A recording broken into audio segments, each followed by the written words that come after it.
Hello student, welcome back online classes supreme 60 institute.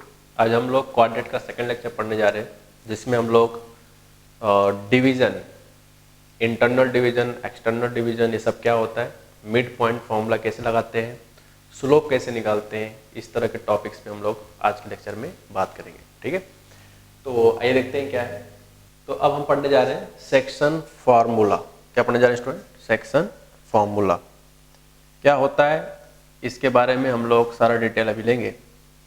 ठीक है जी, चलिए बच्चे आगे बढ़ते हैं। सेक्शन फार्मूला एक्चुअल में दो पार्ट में डिवाइड है, जिसका पहला पार्ट हम लोग पढ़ने जा रहे हैं इंटरनल डिवीजन।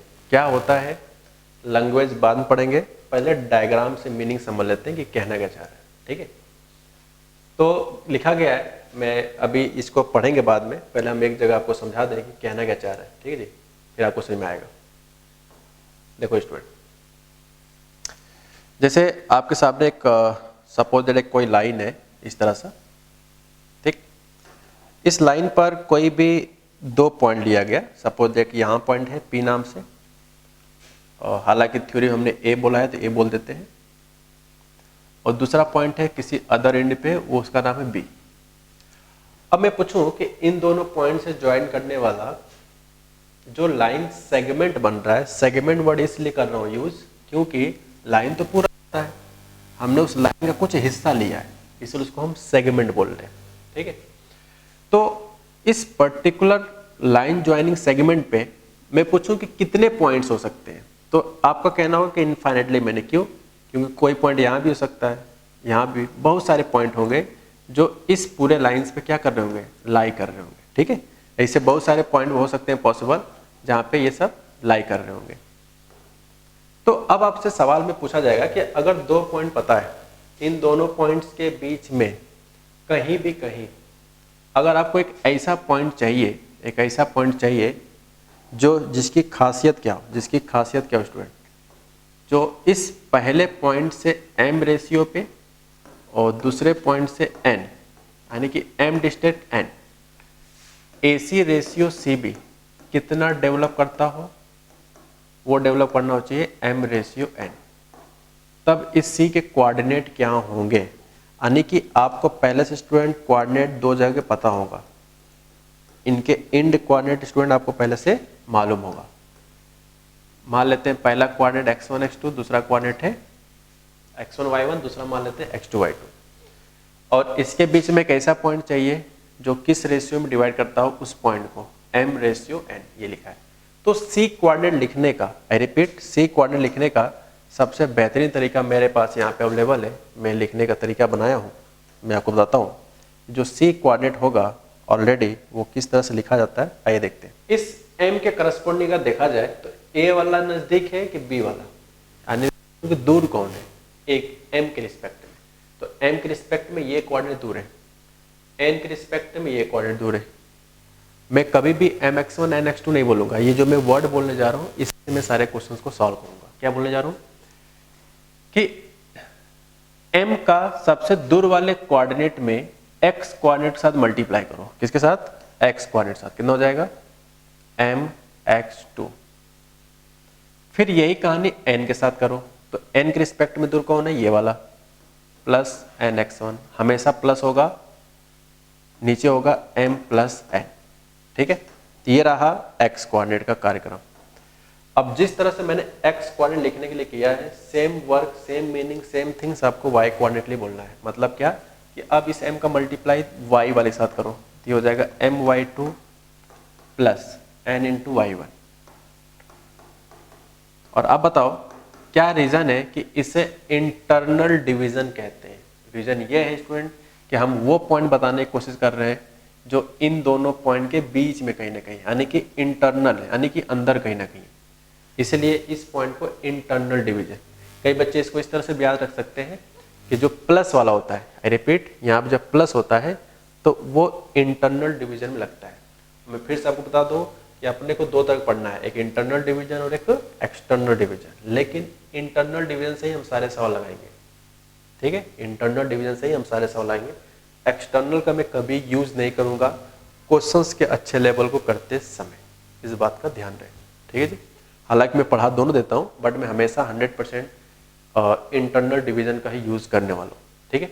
चलिए बच्चों, तो ये आप नोट कर लो, क्योंकि इसी कॉन्सेप्ट का यूज़ करके हमने वहाँ पे सब कुछ बताया हुआ है, ठीक है। तो ये चीज़ मीनिंग है। अब वहाँ पे लैंग्वेज में हमने पूरा अच्छे से लिखा दिया है, सिर्फ यही बात आप चाहो तो लिख लो, बाकी तो आपको पता ही क्या क्या लिखना चाहिए, ठीक है। तो अब हम लोग बात करें तो यही चीज़ मैंने वो लिखा हुआ है मैथमेटिकली, जितना भी अभी हम लोगों ने पढ़ा था सेक्शन फॉर्मूला का जो डायलॉग बाजी था, सब कुछ मैंने यहाँ लिख दिया है कि internal division C divide the line segment A B internally, ठीक है। Given 2 points x1 y1 x2 y2, then coordinate of the point dividing the line joining this in ratio m ratio 1 internally will be, तो ये सब लिखा हुआ है। मैं इस सवाल के करस्पॉन्डिंग भी डायग्राम बना देता हूँ यहाँ पे, ठीक है। आप कॉपी में थोड़ा सा बगल में बना लेना, मेरे पास स्पेस थोड़ा कम है, तो मैं इसको बना के दिखा देता हूँ कि ये यहाँ से लेकर यहाँ तक बात क्या कहना चाह रहा है। तो बच्चों इसमें ये कहना चाह रहा है कि अगर 2 पॉइंट है ए बी नाम का, ए के कोऑर्डिनेट अगर x1 y1 है, सपोज दैट बी के कोऑर्डिनेट बच्चों अगर x2 y2, तो हमें इसके बीच में एक ऐसा पॉइंट चाहिए, आई रिपीट, इसके बीच में एक ऐसा पॉइंट चाहिए सी नाम का, जो उस पॉइंट को किस रेशियो में डिवाइड करता हो, m रेशियो n। यही बात हम आपको बता रहे थे कि m का मल्टीप्लाई दूर वाले के साथ होगा तो mx2, n का मल्टीप्लाई दूर वाले के साथ होगा तो nx1, and divide by ratio का सम होता है, ठीक है जी। तो ये छोटी सी बात थी। चलिए बढ़ते हैं आगे। ये डायग्राम बनाना जरूरी है क्योंकि जब हम क्वेश्चंस करेंगे तो हम ये रटे नहीं रहेंगे, हम इसके स्टेटमेंट को याद करेंगे कि दोनों पॉइंट के बीच में कोई अंदर वाला पॉइंट चाहिए और रेशियो अगर पता है अपने को, हम लोग इस तरह से काम चला सकते हैं, ठीक है जी। चलिए तो एक क्वेश्चन है कि find the coordinate of the point which divide the line segment joining, इन दोनों, देखो यहाँ पे लाइन सेगमेंट क्यों बोला है, क्योंकि 2 पॉइंट से ज्वाइन करने वाला जो लाइन होता है, लाइन तो बहुत बड़ा होता है, लाइन तो इसे बढ़ता ही चला जाएगा, लेकिन हम उस लाइन का कुछ हिस्सा ले रहे हैं, नहीं कुछ हिस्सा ले रहे हैं, कुछ पार्ट ले रहे हैं, इसलिए से हम लाइन सेगमेंट यूज कर रहे हैं। 3,4 एंड -6,5, ठीक है जी। आगे बढ़ते हैं। किस रेशियो में डिवाइड करता है, सवाल में दिया गया है 1:3, तो आपको एक ऐसा पॉइंट चाहिए सी नाम का जो किस रेशियो में डिवाइड करे, 1:3। अब देखो यार, बोर्ड वगैरह में आपको पूरा अच्छे से लिख के दिखाया जाता है कि ये x1 है, ये x2 है, ये y1 है, ये y2 है, ये m है, ये n है। इस तरह से लिखोगे तो कंपटीशन सवाल में बहुत टाइम लग जाएगा। इसीलिए मैं कहा हूँ लैंग्वेज में आपको वर्ड याद करने हैं, जो मैंने वर्ड बोला था लिखने के लिए। क्या बोला था कि 1 का मल्टीप्लाई, जो भी पहला रेशियो हो उसका सबसे दूर वाले साथ मल्टीप्लाई करो। तो 1 के रिस्पेक्ट में दूर कौन सा x कोऑर्डिनेट, -6, तो 1 × -6 प्लस हमेशा रहेगा, फिर 3 के हिसाब से मल्टीप्लाई करो दूर वाले साथ, तो 3 हो जाएगा, एंड नीचे होता है हमेशा रेशियो का बच्चों सम होता है, ठीक है। आइए आगे बढ़ते हैं। नेक्स्ट है 1 का मल्टीप्लाई, अब y कोऑर्डिनेट में करो दूर वाले के साथ, तो 5 है, प्लस 3 का मल्टीप्लाई दूर वाले के साथ 4 है, ये क्या आएगा, इनके रेशियो का सम। तो बच्चों इस c कोऑर्डिनेट की अगर बात करें तो आ जाएगा -6 + 9, 9 - 6 3, एंड 3 + 1 4, और y कोऑर्डिनेट आएगा 5 एंड 4 से 12, 12 + 5 17/4। ये गाइज आपका फाइनल आंसर। मैं फिर से कह रहा हूँ, चाहे क्वेश्चन छोटा हो बड़ा हो, मैं पिछले लेक्चर से बोल रहा हूँ कि आपको हमेशा 100% डायग्राम बनाकर ही अंडरस्टैंडिंग करना होगा, समझना होगा, वरना फिर दिक्कत होगी जब बड़े बड़े क्वेश्चंस करेंगे तो, ठीक है। अभी सारे स्टार्टअप है, बेसिक है, तो स्टार्ट हो चुका है। चलिए बच्चों आगे बढ़ते हैं। सेकेंड आपके लिए होमवर्क है, जैसे मैंने अभी इस क्वेश्चन किया था उसी तरह का ये भी है, इसमें भी इंटरनल डिवीजन दिया है, ठीक है। चलिए आगे बढ़ते हैं। नेक्स्ट है मिड पॉइंट फॉर्मूला, ये उसी का एक हिस्सा है, ठीक है, उसी का एक हिस्सा है। क्या हिस्सा है आइए देखते हैं। ये सेकेंड केस है, mid point formula. Mid point formula का मतलब क्या है स्टूडेंट, आइए देखते हैं कि 2 पॉइंट ऐसा हो, आई रिपीट, 2 पॉइंट ऐसा हो तो यार किसी भी 2 चीज के जो मिड वाला हिस्सा होता है वो कहीं ना कहीं एक ही पॉसिबल होता है। जैसे मैं अगर एग्जांपल देके बताने की कोशिश करूं तो वो कुछ इस तरह समझो आप कि मान लो 2 बंदे खड़े हैं, एक ए पे एक बी पे, ठीक है। ये आपस में खड़े हैं मान लो 10 मीटर पे, या 10 मीटर मान सकते हैं। 10 मीटर सुनने में थोड़ा अच्छा लगता है, 2 लोग खड़े 10-10 मीटर पे, या चलो मान लेते हैं 100 मीटर पे। कितने मीटर पे? 100 मीटर पे। तो मैं पूछूं कि इसके बीच में मिडिल में कौन सा बच्चा खड़ा होगा, कितने दूरी पे, ताकि उन दोनों से बराबर डिस्टेंस पे हो। तो अंडरस्टूड है, 50-50 पे होगा, यानी ये भी 50 होगा और ये भी 50 होगा, दिस 50 दिस 50। तो डिस्टेंस में 50-50 है। लेकिन जब मैं रेशियो पूछूंगा कि 50:50 कितना होगा, तो आपका जवाब होगा स्टूडेंट कितना, क्यों, वो तो फाइनली 1:1 ही होने वाला है। मान लो ये दोनों खड़े एक दूसरे से मान लो 50 मीटर पे, या ले लो, चलो हटाओ 40 मान लेते हैं, ठीक है, 40 मीटर खड़े हैं। तो मिडिल वाला कितने कितने डिस्टेंस पे होगा, 20-20 पे। तो इन 20-20 का जब रेशियो निकालेंगे तो अभी भी कितना आ रहा है, 1:1 ही तो आएगा। 20 से डिवाइड करोगे तो 1:1 बनेगा, ठीक है। यानी कि अगर मिड पॉइंट अगर होना है तो उस फॉर्मूले के अकॉर्डिंग उनको कहाँ पे रहने चाहिए, एकदम मिडिल पे होने चाहिए। कहाँ पे? मिडिल पे। और अगर मिडिल पे होगा स्टूडेंट तो आपको पता चल गया होगा कि किस रेशियो में डिवाइड करना होना चाहिए। तो ये होना चाहिए 1:1 में, 1:1 में, ठीक है। तो फॉर्मूला क्या है, क्या मिड पॉइंट भी अपने आप में एक इंटरनल डिवीजन का एक हिस्सा है? भाई ये भी तो बीच ही में है ना दोनों के, तो दोनों क्योंकि बीच में है, तो आप बताओ 1 का मल्टीप्लाई x2 के साथ आएगा, प्लस 1 का मल्टीप्लाई x1 करेंगे तो x1 आएगा। तो कितना आएगा, x1 प्लस x2। और नीचे क्या होता है, रेशियो का सम, यानी 1 + 1, यानी कितना जाएगा 2। ये देखो वही लिखा है। सिमिलरली y के साथ करोगे तो ये आएगा। तो कहने मतलब है कि हम लोगों ने एक फॉर्मूला अपने आप बना लिया, ठीक है, कि अगर वो पॉइंट मिड पॉइंट होगा, अगर ये पॉइंट मिड पॉइंट है तो c की वैल्यू होगा x1 + x2/2, y1 + y2/2। ये हो गया आपका मिड पॉइंट फार्मूला। कई बार हम लोग इसको m नाम से भी रिप्रेजेंट करेंगे, कैपिटल M से, मतलब फील आता है कि m for mid point, but ऐसा कोई रूल नहीं कि आपको m ही दिखेगा, ठीक है। आपको अंडरस्टैंडिंग कंफर्म करना है।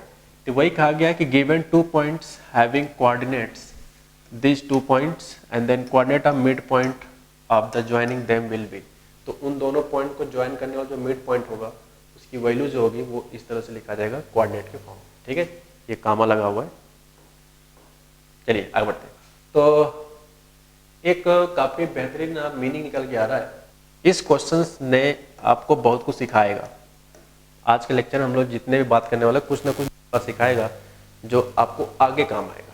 है बहुत छोटे सवाल, लेकिन इसका यूज काफी बड़े लेवल पे आगे बनते हैं, बीच बीच में क्वेश्चन में इन्वॉल्व होते हैं। तो अगर आपको ये सब नहीं पता होगा तो बड़े बड़े सवाल कैसे करोगे, ठीक है। तो क्या कहना चाह रहा है देखते हैं। ये कहना है given A triangle with vertices. एक ट्रायंगल है जो किससे मिलकर बनाया गया है, सवाल आप पढ़ लो। सिर्फ ट्रायंगल बोला है, ट्रायंगल का नाम नहीं बोला है, ठीक है जी। सिर्फ ट्रायंगल क्वेश्चन में बोला जा रहा है, ट्रायंगल के क्या नाम है ये नहीं बोला है। तो this part is A B C। कई बच्चे क्या करते हैं गलती, वो गलती सुनो।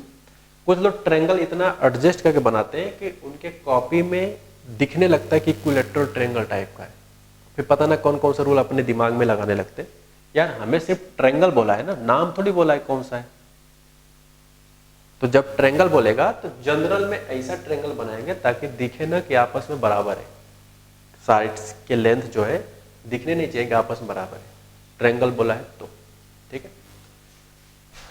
अच्छा, कैपिटल A कोऑर्डिनेट है -2, 1। B कोऑर्डिनेट स्टूडेंट है 3, 4 एंड नेक्स्ट इज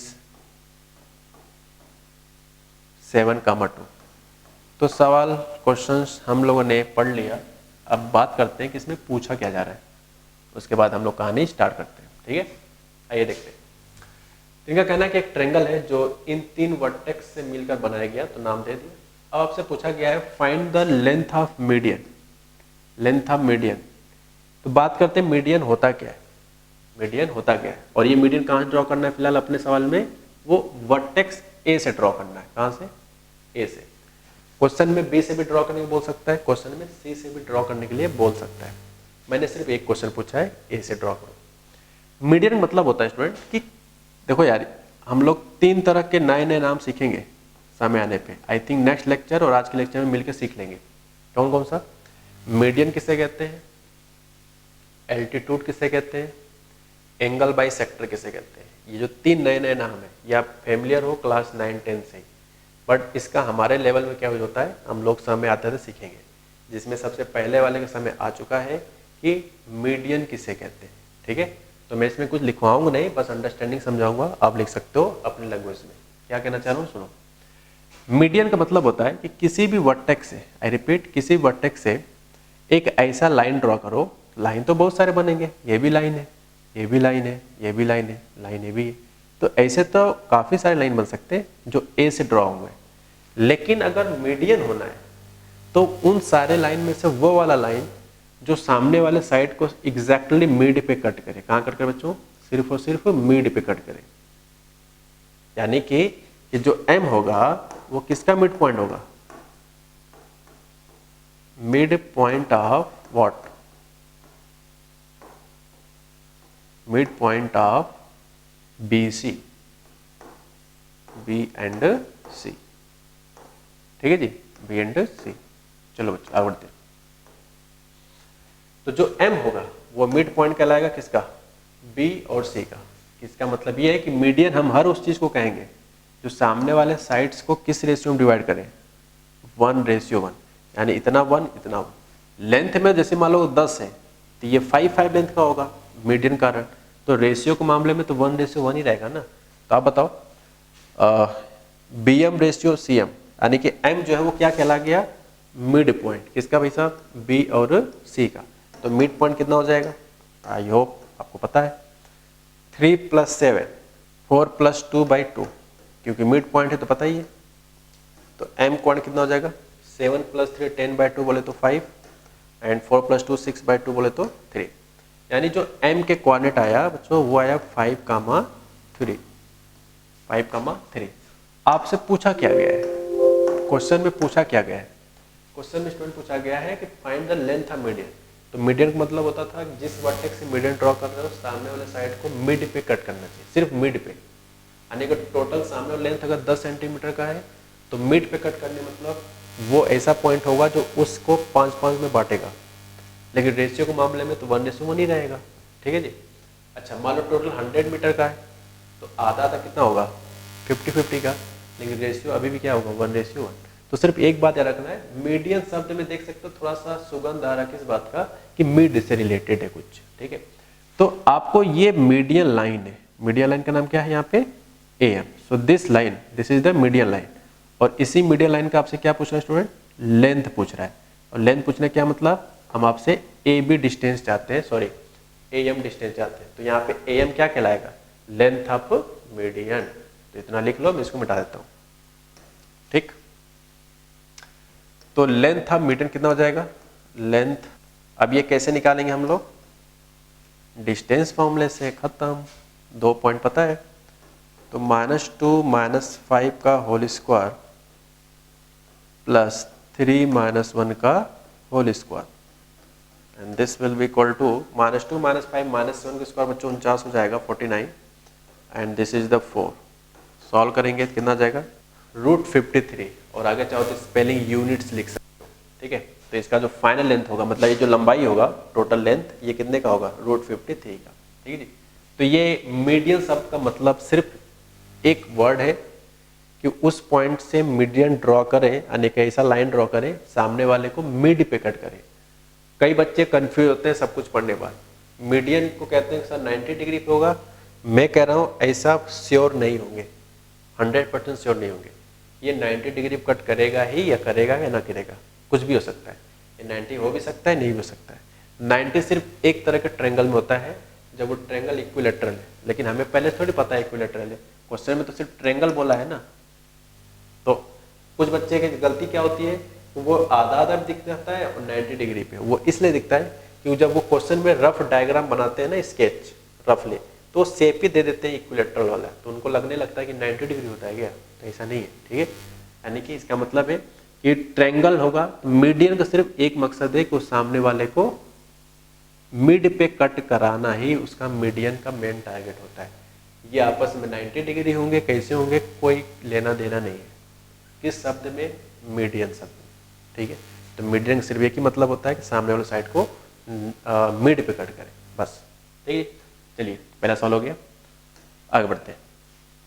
अब हम लोग पढ़ने जा रहे हैं सेकंड केस। सेकंड केस क्या है बच्चों, सॉरी सेकंड केस पढ़ लिया गया ना, मिड पॉइंट वाला। थर्ड है जिसका नाम है एक्सटर्नल डिवीजन। एक्सटर्नल डिवीजन, तीन तरह के केस पढ़ेंगे हम लोग। इंटरनल डिवीजन जिसके अंदर हम लोग ने दो चीज पढ़ा, इंटरनल और एक मिड पॉइंट, और लास्ट किया एक्सटर्नल डिवीजन। मैं इस फॉर्मूले का कभी यूज नहीं करता, फिर से बोल देता हूँ, लेकिन आपको पढ़ना है तो आप पढ़ सकते हो। मैं इस जगह पर अभी आऊँगा, पहले आपको समझा दूँ कि मैं क्या बताना चाह रहा हूँ। ठीक है जी, चलिए बच्चे आगे बढ़ते हैं। ये कोई लाइन है, ठीक, इस पर एक पॉइंट लिया गया है x1, y1। सपोज दैट दूसरा पॉइंट लिया गया है कुछ b नाम का x2, y2, लिख लेते हैं। अब आपको एक ऐसा पॉइंट चाहिए, आई रिपीट, एक ऐसा पॉइंट चाहिए जो इसके बीच में अगर होगा तब तो वो इंटरनल डिवीजन होगा, अगर इसके बीच में होगा तो। लेकिन हमें एक ऐसा पॉइंट चाहिए जो इसके बाहर हो, तभी वो एक्सटर्नल कहलाएगा। क्या हो, बाहर हो बच्चों, ठीक है, तभी वो एक्सटर्नल कहलाएगा। सपोज दैट वो बाहर वाला पॉइंट क्या है, C, और A से वो कितने डिस्टेंस पे है, M, और इस B से कितने डिस्टेंस पे है, M। मीन्स व्हाट टू से, यहां पे हम कह सकते हैं कि AC रेशियो BC ये M रेशियो N है। लेकिन कैसे पता चल रहा है कि ये एक्सटर्नली है, वो इस बात से पता चल रहा है क्योंकि AB वाले लाइन के बाहर वो पॉइंट है, और भी कोलिनियर है, ध्यान है, सीधे सीधे गया है, ठीक। तो ये C पॉइंट निकालने का जो तरीका होता है वो सेम है कि M का मल्टीप्लाई x2 के साथ, सिर्फ यहां पे बच्चों माइनस का लग जाता है, बाकी सब कुछ सेम है। यानी n की क्वांटिटी को -n से रिप्लेस कर देने के बाद जो फॉर्मूला बनता है वो ये आता है। मैं फिर से बोलना चाहूँगा, मैं इसका कभी यूज नहीं करूँगा, मैं हर सवाल को इंटरनल डिवीजन में कन्वर्ट करके लगा लूँगा, ठीक है, अगर जरूरत पड़ती है तो। ठीक है जी, चले बच्चे आगे बढ़ते हैं। ये सारी बातें हम लोगों ने कर लिया, यही बात हम आपको वहाँ पे समझाना चाह रहे थे। लिखा है external division, C divide the line segment. आप डायग्राम बना लिए होगे, पिछले केस में वही लिखवाया जा रहा है यहाँ पे। Given 2 point this considered point C on line joining A and B dividing AB in ratio 1:1 externally, then coordinate of C will be। ये डायरेक्ट फॉर्मूला है जिसमें भी सिर्फ बीच में क्या लगा है बच्चों, माइनस लगा है, बाकी सब कुछ सही। मैं चेक कर लेता हूँ एक बार, mx2 - nx1, या सब सही है। डायग्राम क्या होगा मैंने अभी बना के आपको दिखाया, डायग्राम प्लीज बना लेना, डायग्राम से ही फील आता है कि बाहर हुए, ठीक है। चलिए आगे बढ़ते हैं। तो ये क्वेश्चन है, फिलहाल इंटरनल डिवीजन लिख दिया है, तो इंटरनल डिवीजन का हम लोगों ने कर ही लिया था, ठीक है। आप चाहो तो खुद के प्रैक्टिस के लिए इसकी स्पेलिंग की जगह पे हम क्या चिपका दें, एक्सटर्नल लिख लो, ठीक है। इसकी जगह पे, इस बॉक्स की जगह पे आप स्पेलिंग कौन सा लिख लो, एक्सटर्नली। तो ये रहा x1 y1 x2 y2, ये m है, ये n है, वो फॉर्मूला लगा दो, आंसर आ जाएगा, कोई खास नहीं है, ठीक है जी। तो आप एक्सटर्नली मान के लगा लो सवाल को, बेटर रहेगा, एक नया एग्जाम्पल। तो अब देखो दूसरा सवाल भी एक्सटर्नल डिवीजन का है, तो ये तो मिल ही गया, तो इसी तरह का सेम है।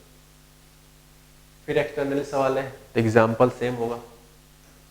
ये सब आपको गाइस मान लो ये होमवर्क है आपके लिए, ठीक है, जो सेम टाइप क्वेश्चन है, अब इसकी प्रैक्टिस करो। चलो बच्चे आगे बढ़ते हैं। अभी तक जितने भी क्वेश्चंस किए गए थे जिसमें आपको डिसाइड करना था कि इंटरनली कोऑर्डिनेट फाइंड करो, एक्सटर्नली कोऑर्डिनेट फाइंड करो, या मिड पॉइंट फाइंड करो। अब क्या सडनली चेंज होने वाला है, अब आपसे कोऑर्डिनेट वगैरह सब कुछ दिया जाएगा और आपसे पूछेगा कि ये बताओ कि जो कोऑर्डिनेट दे रहा हूँ ये इंटरनली डिवीजन है या एक्सटर्नल डिवीजन है, ये कैसे फाइंड करें। उसके लिए एक बेहतरीन प्रोसेस होता है, क्या प्रोसेस है ये देखते हैं। Theory, in case if ratio is to be calculated, अगर आपसे रेशियो कैलकुलेट करने को कहा जाए, मतलब हम लोग रेशियो क्या मानते चले आ रहे हैं, m रेशियो n, अगर आपसे ये कैलकुलेट करने के लिए कहा जाए तो क्या करेंगे, we always assume it as, अब उसको क्या एज्यूम करो, रेशियो को लैम्डा रेशियो 1। क्यों एज्यूम करो, सुनो बताओ। अगर इसमें n से डिवाइड कर दे, n से डिवाइड करेंगे तो ये 1 हो जाएगा। यहां पे गाइस आपके दो वेरिएबल है m और n, लेकिन अगर n से डिवाइड कर देते हैं तो बताओ m और n दोनों नंबर होगा, 2 4 8 जो भी होगा, दो नंबर का रेशियो भी क्या होता है, एक नंबर ही होता है। तो इसीलिए हम लोग नंबर कौन सा लेट करके चलेंगे, लैम्डा रेशियो 1। और मान लो लैम्डा की वैल्यू 5 आ गया तो आंसर कितना हो जाएगा, 5/1। मान लो लैम्डा की वैल्यू 3/2 आ गया तो रेशियो के मामले में क्या आएगा, 3/2/1। तो एक्चुअल में आंसर क्या बोलेंगे, 3/2। हो सकता है माइनस में भी आ जाए। तो ये इस तरह के लैम्डा आएंगे, उसी तरह से रेशियो की वैल्यू हम लोग बताएंगे, ठीक है। तो इसी के बारे में हम लोग बात करने जा रहे हैं कि कैसे हम इस सब चीज़ों को फाइंड करते हैं। तो मैंने बता दिया यहाँ पे स्टूडेंट कि आपको क्या फाइंड करने से फायदा होगा। तो इसीलिए मैंने कहा कि लैम्डा रेशियो 1:1 है। और आपको जो यूज करना है, पॉजिटिव साइन का मतलब यहाँ पे है कि आपको यूज करना है internal division formula. Internal division formula, कई बच्चे कंफ्यूज होते हैं। इंटरनल डिवीजन मतलब प्लस वाला, प्लस साइन का मतलब यह है कि इंटरनल डिवीजन आपको यूज करना है। Formula now if on solving, उसके बाद क्वेश्चंस को सॉल्व करेंगे, उसके बाद क्वेश्चन को सॉल्व करेंगे। सॉल्व करने के बाद स्टूडेंट आपको लैम्डा की वैल्यू आएगा। क्या आएगा, लैम्डा की वैल्यू। लैम्डा की वैल्यू दो तरह के आ सकता है, या तो पॉजिटिव आएगा या तो निगेटिव आएगा। तो लैम्डा अगर पॉजिटिव आ गया तब हम कहेंगे कि then it's case of internal division. तो उस पॉइंट को किस डिवीजन में कट कर रहा होगा, इंटरनल। लेकिन तब जब लैम्डा सॉल्व करने से कैसा आना चाहिए, 0 से ज्यादा। सिमिलरली इसका उल्टा है कि अगर लैम्डा निगेटिव आ गया तब वो कौन सा डिवीजन कट करेगा, एक्सटर्नल। लेकिन ध्यान रहे, ये दोनों डिसाइड करने से पहले आप हमेशा फॉर्मूले में कौन सा रेशियो वाला मान के चलोगे लगाने के लिए, आपको हमेशा इंटरनल डिवीजन ही लगाना है। लगाने के बाद अगर लैम्डा पॉजिटिव आया तब हम मान लेंगे कि जो हमने माना था वो सही था। लेकिन मान लो इंटरनल डिवीजन लगा रहे हो और लैम्डा निगेटिव आ गया, इसका मतलब हुआ कि मेरे मानी हुई बात गलत है, वास्तव में कौन सा डिवीजन रहा होगा, एक्सटर्नल डिवीजन। लेकिन जब स्टार्ट करेंगे क्वेश्चंस को सॉल्यूशन करना तो हमेशा क्या मान के चलेंगे हम लोग, इंटरनल डिवीजन। अब मानो ये बात अगर सही होगा तो लैम्डा 100% पॉजिटिव होगा, अगर ये गलत हो रहा होगा तो इसका मतलब लैम्डा निगेटिव आ रहा होगा, ठीक है। तो इस तरह से डिसाइड किया जाता है कि अगर आपको क्वेश्चन में कभी भी रेशियो फाइंड करने के लिए कहा जाए तो लैम्डा रेशियो 1 मान के काम चलाते हैं, ठीक है। अब ये सब क्या कहानी कहना चाह रहा है, मैं आपको क्वेश्चन थ्रू समझाना चाहूंगा। जैसे लिखा है कि in what ratio 0.2 to divide the line joining, यहाँ लाइन लिखा है, ठीक है, यहाँ लिखा है line. In what ratio 0.2 to divides line joining points -3,8 and -1,4। इनका कहना है स्टूडेंट कि जब इन दोनों पॉइंट को ज्वाइन करते हैं, कौन कौन से पॉइंट को, -3,8 को, और किससे ज्वाइन करते हैं, -1,4 से। तो आपको बताना है कि जो 2,-2 है वो किस रेशियो में डिवाइड करता है। तो हमने क्या बताया कि क्वेश्चन में हमेशा मान के चलना है कि वो अंदर है, अंदर मतलब इंटरनली है, आपको हमेशा मान के ही चलना है कोई भी सवाल हो। तो सपोज दैट मैंने लेट कर लिया कि 2,-2 में डिवाइड करता है और किस रेशियो में डिवाइड करता है स्टूडेंट। तो मैं मान लेता हूं कि ये लैम्डा रेशियो 1 में डिवाइड करता है, यही तरीका है। तो लेट सी यानी कि 2 - 2 divides A be in lambda ratio 1। और कैसे पता चला है कि इन दोनों लाइन सेगमेंट के बीच में कहीं ना कहीं होगा, वो हमने रूल बताया। क्या रूल बताया कि जब भी आपको रेशियो फाइंड करने वाला क्वेश्चन हो, आप हमेशा उस चीज को अंदर ही दिखाओगे जबरदस्ती। अब ये जबरदस्ती वाली बात सही है तो 100% सॉल्व करने से लैम्डा पॉजिटिव आएगा, और अगर जबरदस्ती वाली बात गलत होगा तो सॉल्व करने से लैम्डा को पक्का निगेटिव आएगा। यानी कि हम लोग पहले से पॉजिटिव वाला ही मान के चलेंगे, यानी कि इंटरनल डिवीजन।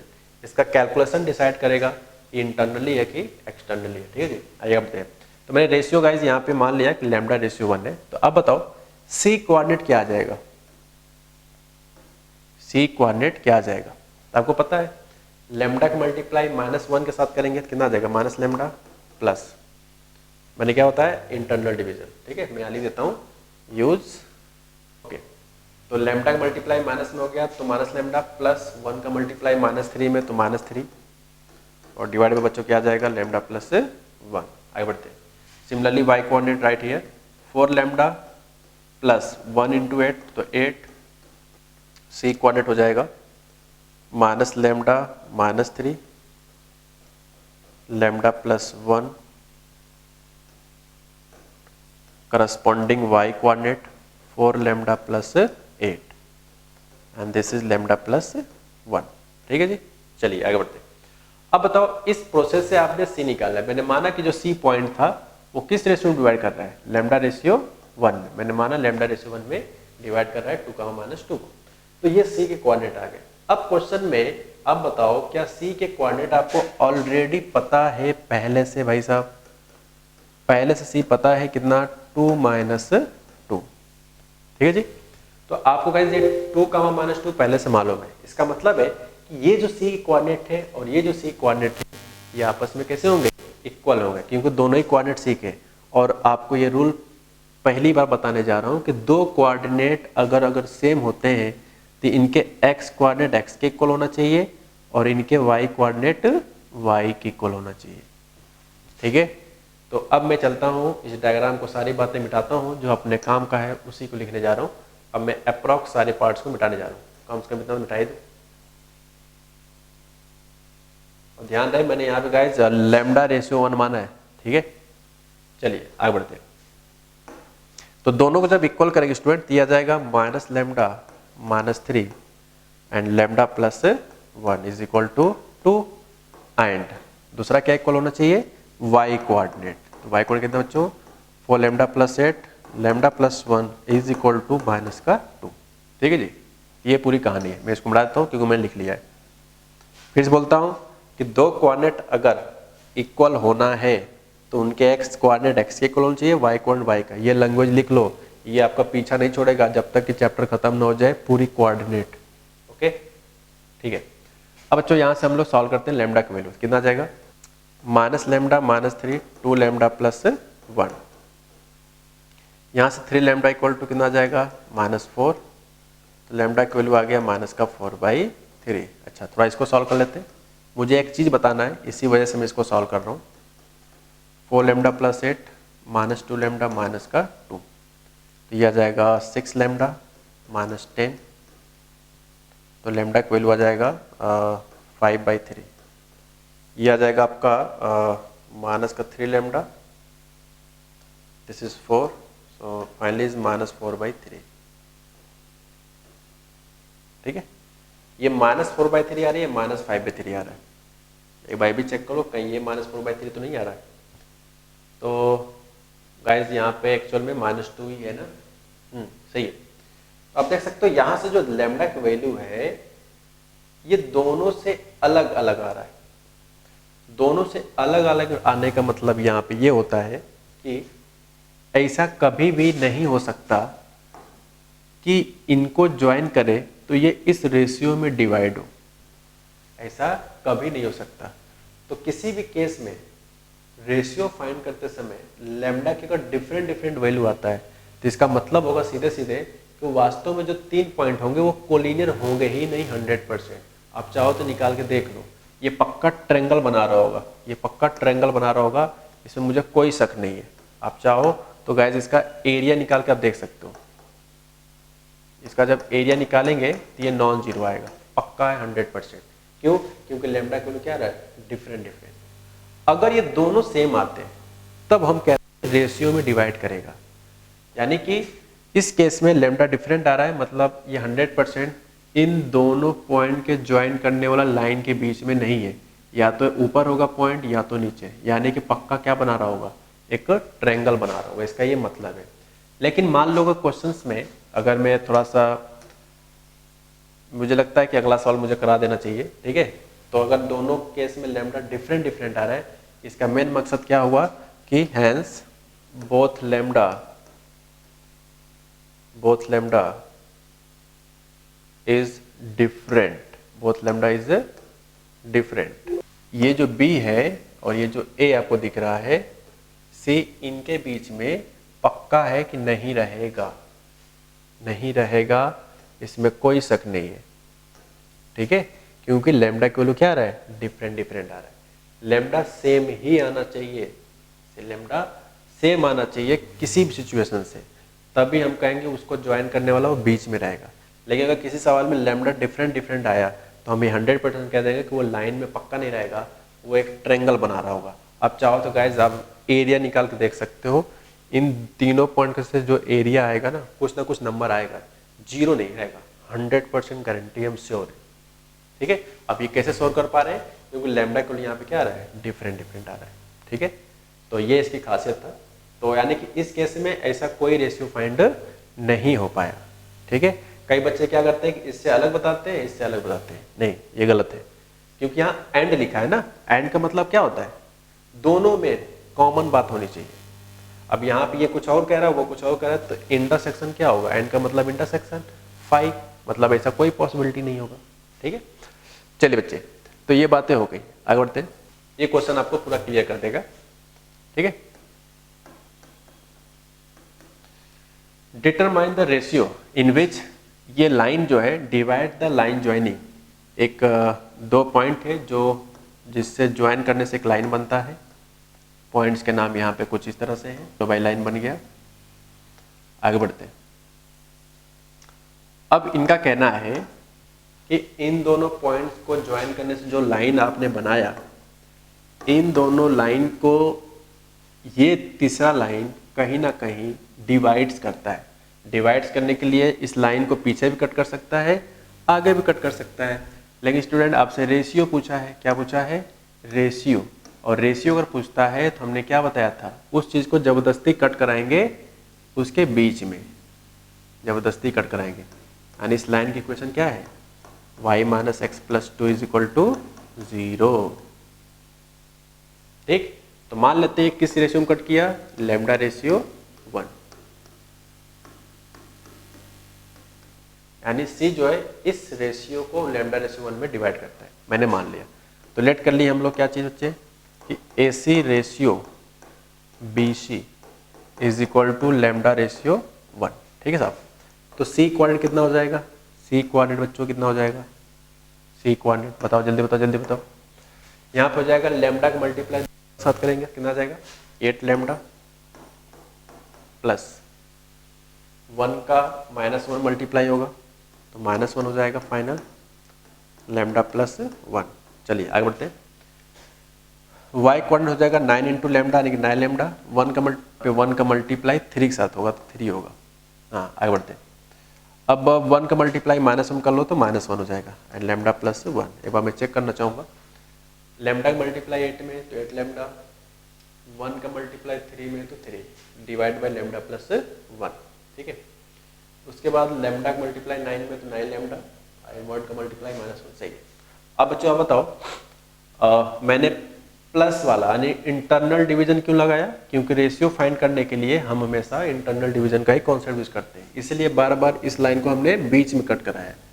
अब बीच में कट कराया तो ये सही है या गलत है वो लैम्डा की वैल्यू डिसाइड करेगा। तो अब लैम्डा निकालने का कौन सा सोर्स का यूज करें, तो आप बताओ ये कहाँ कोऑर्डिनेट निकाले हो आप, हम निकाले यहाँ के स्टूडेंट C कोऑर्डिनेट, और C कोऑर्डिनेट किस पर लाई कर रहा है, लाइन पे, तो क्या हम कह सकते हैं this is lie on line. और ये स्टेप्स भी किसी भी पॉइंट को वो लाइन पे लाई कर रहा है कि नहीं, ये कॉन्सेप्ट आपका पीछा नहीं छोड़ेगा जब तक इस चैप्टर कोऑर्डिनेट खत्म ना हो जाए।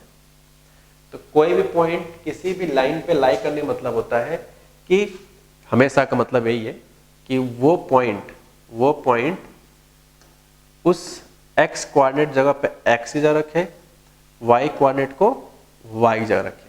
क्या हो जाएगा भाई, y प्लेस पे क्या रख दे, y कोऑर्डिनेट कितना हो जाएगा, 9 lambda -1 upon lambda plus 1 minus x के प्लेस पे क्या लिखे, 8 lambda plus 3 divide by lambda plus 1, और बगल में क्या खुद का +2। ये कॉन्सेप्ट होता है। ठीक है, तो नो प्रॉब्लम, इट्स गुड। अब हम बात करते हैं आगे। कैलकुलेशन आई होप आपको क्लियर हो गया होगा। C पॉइंट्स लाइन पे इसलिए लाई कर रहा है कि ये इसी से तो पास हो रहा है ना, ये वाला हिस्सा। ठीक है, तो इसलिए ये यहाँ पर बना था। नीचे देखा जाए तो लैम्डा प्लस 1 आपका एलसीएम हो जाएगा, तो ऊपर बचेगा 9 lambda -1 minus 8 lambda -3 plus 2 times lambda plus 1 is equal to 0। तो स्टूडेंट लैम्डा प्लस 1 से क्रॉस मल्टीप्लाई कर लो तो वो 0 चला जाएगा, तो इसको मिटा देते हैं। तो यहाँ से 9 लैम्डा माइनस 8 लैम्डा बच्चों हो जाता है लैम्डा -1 -3 -4 प्लस 2 लैम्डा प्लस 1, और इससे भी गुणा कर लो 10 जीरो हो जाएगा। तो 2 lambda plus lambda 3 lambda -4 plus 2 -2। तो अब देख सकते हो बाई चांस यहाँ पे किस्मत अच्छा है कि एक ही इक्वेशन बन पा रहा है जिसमें लैम्डा की वैल्यू 2/3 आ रहा है। कितना आ रहा है बच्चों? लैम्डा की वैल्यू 2/3। अब लैम्डा 2/3 आने का मेन मकसद क्या है? Here lambda greater than 0। क्या आया? Lambda greater than 0। ये जो 2/3 है 0 से ज्यादा है।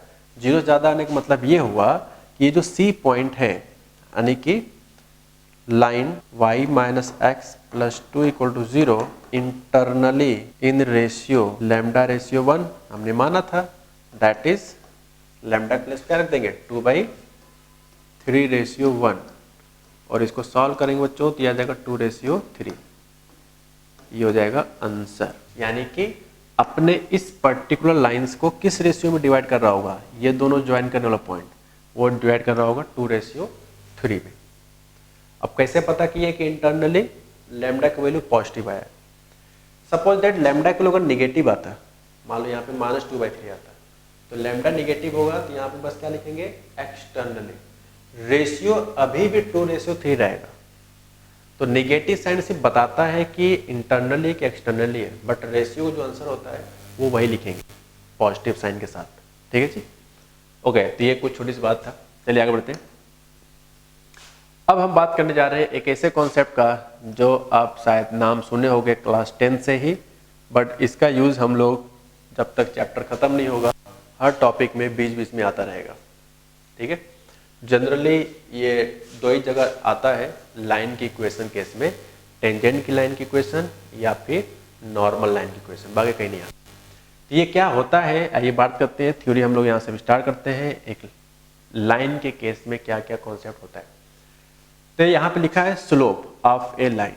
किसी भी लाइन का स्लोप का क्या मतलब होता है स्टूडेंट, आइए हम लोग पहले समझते हैं फिर यहाँ। तो अब हम लोग बात करते हैं, मान लीजिए ये कोई लाइन है, ठीक, एक लाइन ये है and this is X axis and this is Y axis.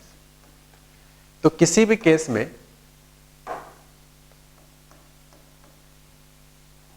Line के स्लोप का क्या मतलब है? लाइन का स्लोप का क्या मतलब होगा? तो वो ये मतलब है स्टूडेंट कि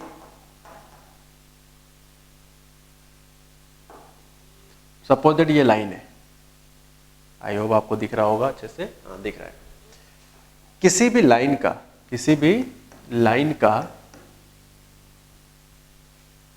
जो डायलॉग डाउन डेफिनेशन है स्लोप का, क्या डेफिनेशन है? किसी भी लाइन का पॉजिटिव एक्स एक्सिस तरफ हाथ करना है, वहां से जाने के घूमने के दो डायरेक्शन है, या तो एंटी क्लॉकवाइज या फिर क्लॉकवाइज। लेकिन डेफिनेशन कहता है कि पॉजिटिव एक्स एक्सिस से एंटी क्लॉकवाइज चलने पे जो एंगल के साथ उस लाइन के बीच में कनेक्शन मिलेगा, कौन सा वाई चलने से? Anti clockwise. जो थीटा बनेगा, इसी थीटा का अगर हम लोग tan ले लें, यानी कितना हो जाएगा tan थीटा, इसी को हम लोग कहते हैं स्लोप। क्या कहते हैं? स्लोप। और इसको रिप्रेजेंट किया जाता है m से। तो रिप्रेजेंटेशन दो तरह से, शॉर्ट फॉर्म में m है और ट्रिग्नोमेट्रिक फॉर्म में बोलते हैं उसे tan थीटा, जिसे कहेंगे स्लोप ऑफ लाइन। तो हम उस लाइन का स्लोप कहेंगे, ठीक है, यानी कि m की वैल्यू tan थीटा, और ये जो थीटा होगा स्लोप वाला, इसका कुछ ना कुछ एंगल होता है स्टूडेंट। तो इसका जो एंगल होता है वो 0 से हमेशा पाई के बीच में होता है। पाई पे ऑलवेज ओपन होता है, 0 पे क्लोज होता है, ठीक है। लेकिन ध्यान रहे, ट्रेवलिंग हमेशा एक्स एक्सिस से मेजर करना है, और कौन से डायरेक्शन में? एंटी क्लॉकवाइज में। कई बार आपको क्वेश्चन में बेवकूफ बना दिया जाता है कि जो एंगल जाता है कई बार पॉजिटिव वाई एक्सिस से बोल देता है, तो बच्चे कंफ्यूज होते हैं, उसी को थीटा ले लेते। नहीं, आपका स्लोप वाला जो थीटा होगा वही होगा 100% पॉजिटिव एक्स एक्सिस से एंटी क्लॉकवाइज ट्रेवल करने पे लाइन के साथ जो एंगल बनेगा वही tan लेने के बाद स्लोप कहलाता है। तो यही बात हम आपको गाइस यहाँ पे समझा रहे हैं, अगर आप ध्यान देख पा रहे हो तो। If a line make angle theta with direction of positive axis in anti clockwise sense student, anti clockwise sense, then its slope, यहाँ पे स्लोप होगा एक्चुअल में, यहाँ पे ऐसे स्लोप और या फिर ग्रेडियंट, क्या चीज, स्लोप या फिर ग्रेडियंट। स्लोप को हिंदी में ढाल कहते हैं, ग्रेडियंट को हिंदी में प्रवणता कहते हैं। But most of the cases में 98% क्वेश्चंस में आपको स्लोप वर्ड सुनने को मिलेगा। ग्रेडियंट बहुत रेयर टू रेयर केस में मिलने को मिल सकता है, लेकिन दोनों का मतलब सेम होता है, मैंने बता दिया। Is equal to tan theta, यानी कि किसी भी, मैं यहाँ पे डायग्राम फाइनल बना देता हूँ जो आपको बना लेना चाहिए। हालांकि अगर पिछला वाला बनाए हो तो इस थ्योरी को लिखने के बाद पिछला वाला डायग्राम बना सकते हो, ठीक है। देखो बच्चों क्या कहना चाह रहे हैं, ये लाइन है, लाइन का पॉजिटिव एक्स एक्सिस से एंटी क्लॉकवाइज चलने पे जो एंगल बनता है, इसी एंगल को जब हम tan थीटा ले लेते हैं तो हम इस लाइन का क्या कहते हैं, स्लोप कहते हैं, स्लोप या फिर ग्रेडियंट कहते हैं, ठीक है जी। Okay, this part is origin, I hope you know that. और इसी tan थीटा को normally slope is represented by small m, that is m बराबर क्या, tan थीटा। कई बार m को tan थीटा के नाम से भी जानते हैं।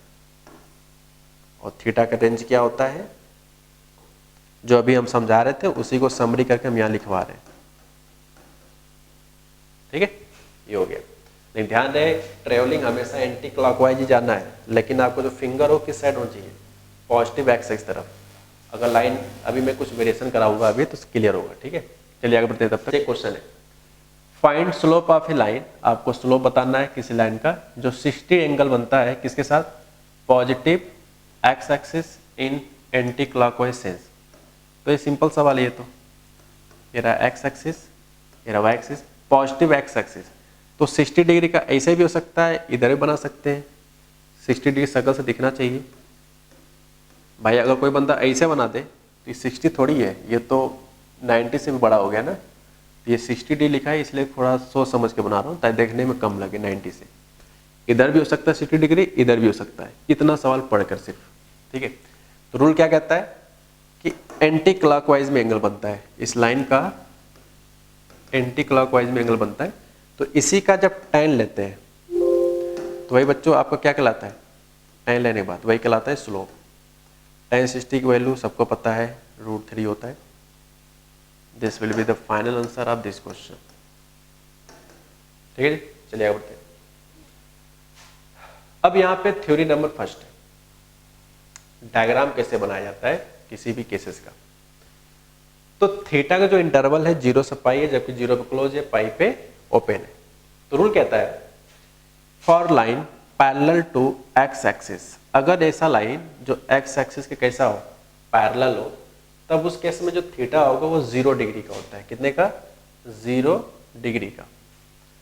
मतलब ये एक्स एक्सिस है, मान लो ये कुछ एंगल था इस तरह से, अब इसको हम पैरेलल अगर करें तो बीच का एंगल कम होते होते 0 हो जाता है। तो आप बताओ m बराबर क्या होता है, tan थीटा। मैं रीजन बता रहा हूं क्यों 0 होता है। और अगर पैरेलल टू एक्स एक्सिस तब तो स्लोप 0 डिग्री होगा, और जैसे जब यहाँ 0 डिग्री लिखेंगे tan 0, और tan 0 डिग्री को कितना होता है बच्चों, 0 होता है, ठीक है जी। इसीलिए हमने डायरेक्ट यहाँ लिख दिया है कि हेंस m बराबर 0।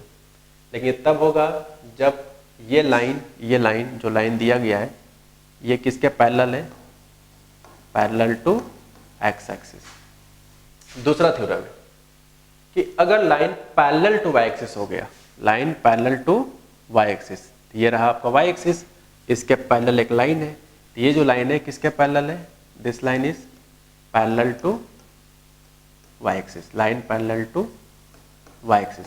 कई बार इसको इस तरह से ना पढ़ के इस तरह से डिफरेंस लैंग्वेज में पढ़ा जाता है। Suppose that parallel to axis में लिख दिया, फिलहाल मैं यहाँ अच्छे से लिख देता हूँ पैरेलल टू वाई एक्सिस। कई बार इसी चीज को पैरेलल टू वाई एक्सिस न पढ़कर ये भी बोला जा सकता है कि perpendicular to X axis, so both are same. क्या बताओ, ये लाइन जो है एक्स एक्सिस के परपेंडिकुलर तो है, तो दोनों मतलब सेम होता है, ठीक है। और आपको ये भी पता है कि हमेशा कितना एंगल का होता है, 90 डिग्री का। ये तो अभी पहले लेक्चर में बताया था, पहले लेक्चर में पहला पॉइंट कि एक्स वाई के बीच का जो इंटरसेक्शन पॉइंट होता है 90 डिग्री पे होता है, और इनके कोऑर्डिनेट को 0,0 बताया था, ठीक है। अब तो इस केस में बताओ, इस लाइन का एंगल के लिए, स्लोप के एंगल के लिए हमेशा आपको हाथ जो है पॉजिटिव एक्सिस की तरफ रखना है और एंटी क्लॉकवाइज ट्रेवल करना है। तो जब एंटी क्लॉकवाइज ट्रेवल करेंगे स्टूडेंट, तो आप बताओ क्या यहाँ पे थीटा 90 डिग्री मिलेगा? देखो यहाँ पे लिखा है थीटा कैसा मिलेगा बच्चों, 90 डिग्री। अब 90 डिग्री मिला तो आप बताओ m बराबर होता है tan थीटा, और थीटा जब कितना है 90 डिग्री, और 90 डिग्री इसका मतलब अनडिफाइंड, जिसे हम लोग इनफाइनाइट से रिप्रेजेंट करते हैं, तो अनडिफाइंड हो गया। तो m इनफाइनाइट तो है जिसे हम लोग अनडिफाइंड कहते हैं, और अनडिफाइंड मतलब होता है दुनिया धरती पे एग्जिस्ट ना करे, जो एग्जिस्ट नहीं करता है उसी को अनडिफाइंड कहते हैं। लेकिन आप बताओ मैथमेटिकली अनडिफाइंड भले आ रहा है, क्या ऐसा लाइन एग्जिस्ट कर रहा है कि नहीं कर रहा है? भाई लाइन तो बन ही रहा है ना, देखो लाइन तो बन ही रहा है, दिस लाइन तो है ही ना, भले स्लोप एग्जिस्ट नहीं कर रहा है लेकिन लाइन तो है ना अपना। तो इसीलिए स्टूडेंट यहाँ पे लॉजिक होता है कि नोट पॉइंट यही है कि in this case clearly line will exist, line तो एग्जिस्ट कर रहा है but it's slope is what, undefined. Slope भले ही अनडिफाइंड है लेकिन लाइन तो बन रहा है ना, यही इसका कॉन्सेप्ट है कि लाइन है भले उसका स्लोप एग्जिस्ट ना कर रहा। ठीक है जी, चलिए बच्चे आगे बढ़ते हैं। तो ये कहानी रहा किस केस में, पैरेलल टू वाई एक्सिस। यानी कि अभी तक हम लोग दो चीज सीखा कि अगर लाइन एक्स एक्सिस के पैरेलल होता है तो स्लोप 0 होता है, अब इसको इस तरह याद कर लो, और वाई एक्सिस के पैरेलल होता है तो स्लोप इनफाइनाइट होता है जिसे हम अनडिफाइंड कहते हैं। ठीक है, चलिए आगे बढ़ते हैं। थर्ड केस है, वो दोनों लाइन तब था पैरेलल टू वाई एक्सिस। अब मान लो कोई ऐसा लाइन है नहीं एक्स एक्सिस के पैरेलल है नहीं वाई एक्सिस पैरेलल, तो उस केस में क्या होता है आइए देखते हैं। तो ये रहा आपका वाई एक्स एक्सिस, ये रहा आपका वाई एक्सिस। ठीक है, ये आपको पता ही 90 डिग्री होता है, बनाने की जरूरत नहीं है बट फिर भी बना देते हैं। तो देखो, if a line makes acute angle with positive X axis then theta belongs to 0/2। अगर आपको याद हो एक्यूट एंगल अलग अलग स्पेलिंग में, बीच में स्पेस दे लेना। तो एक्यूट एंगल का डेफिनेशन आप तो क्लास 6-7 से पढ़ते हो कि एक ऐसा एंगल जो 0 से बड़ा हो 90 से छोटा हो, उसे हम कहते हैं एक्यूट एंगल। ठीक है, तो अब बताओ m बराबर हम लोग जानते हैं कि tan थीटा होता है। m बराबर क्या जानते हैं बच्चों कि ये tan थीटा होता है, और थीटा अगर 0 से π/2 है तो 0 से π/2 मतलब फर्स्ट क्वाड्रेंट में, और फर्स्ट क्वाड्रेंट में tan थीटा का वैल्यू पॉजिटिव होता है, tan थीटा का वैल्यू पॉजिटिव होता है। इसलिए हमने यहाँ पे शॉर्ट फॉर्म लिखा है क्या, m इज ग्रेटर देन 0, लेकिन तब जब थीटा कैसा होगा 0 से π/2। ठीक है, तो जब 0 से π/2 होगा तो वो कुछ इस तरह के सिचुएशन में लाइन बनेंगे, समथिंग लाइक दैट। ठीक है, इस तरह का यहाँ भी हो सकता है, यहाँ भी हो सकता है, ऐसे भी, बट जो शेप होगा कुछ इस तरह का ही होगा। ठीक है जी, आगे बढ़ते हैं। अब बात करते हैं ऑब्ट्यूस एंगल, किसका, ऑब्ट्यूस एंगल का विद पॉजिटिव एक्स एक्सिस। तो देख सकते हो ये ट्रेवलिंग कैसे किया गया है, ये ट्रेवलिंग कैसे होगा बच्चों, एक्स एक्सिस से एंटी क्लॉकवाइज, थोड़ा सा मैं इस तरह बना दूं ज्यादा बेटर रहेगा, लाइक दिस। ठीक है, एक्स एक्सिस से एंटी क्लॉकवाइज चलने पे, ये एक्स एक्सिस का नाम है, एक्स एक्सिस से एंटी क्लॉकवाइज चलने में जो एंगल बनता है अगर वो π/2 से π के बीच का है, यहाँ पे गाइज ऑब्ट्यूस एंगल होना चाहिए। ठीक है, π/2 से बड़ा π से छोटा, तो ये कैसा होता है ऑब्ट्यूस एंगल। तो अब बताओ थीटा अगर π/2 से बड़ा है और π से छोटा है, तो इसका मतलब हुआ बच्चों कि वो ASTC रूल के हिसाब से, जो कि ट्रिग्नोमेट्री में पढ़ाया जाता है, ASTC all positive sine cosec positive tan cot positive cosec cos positive sec cos positive.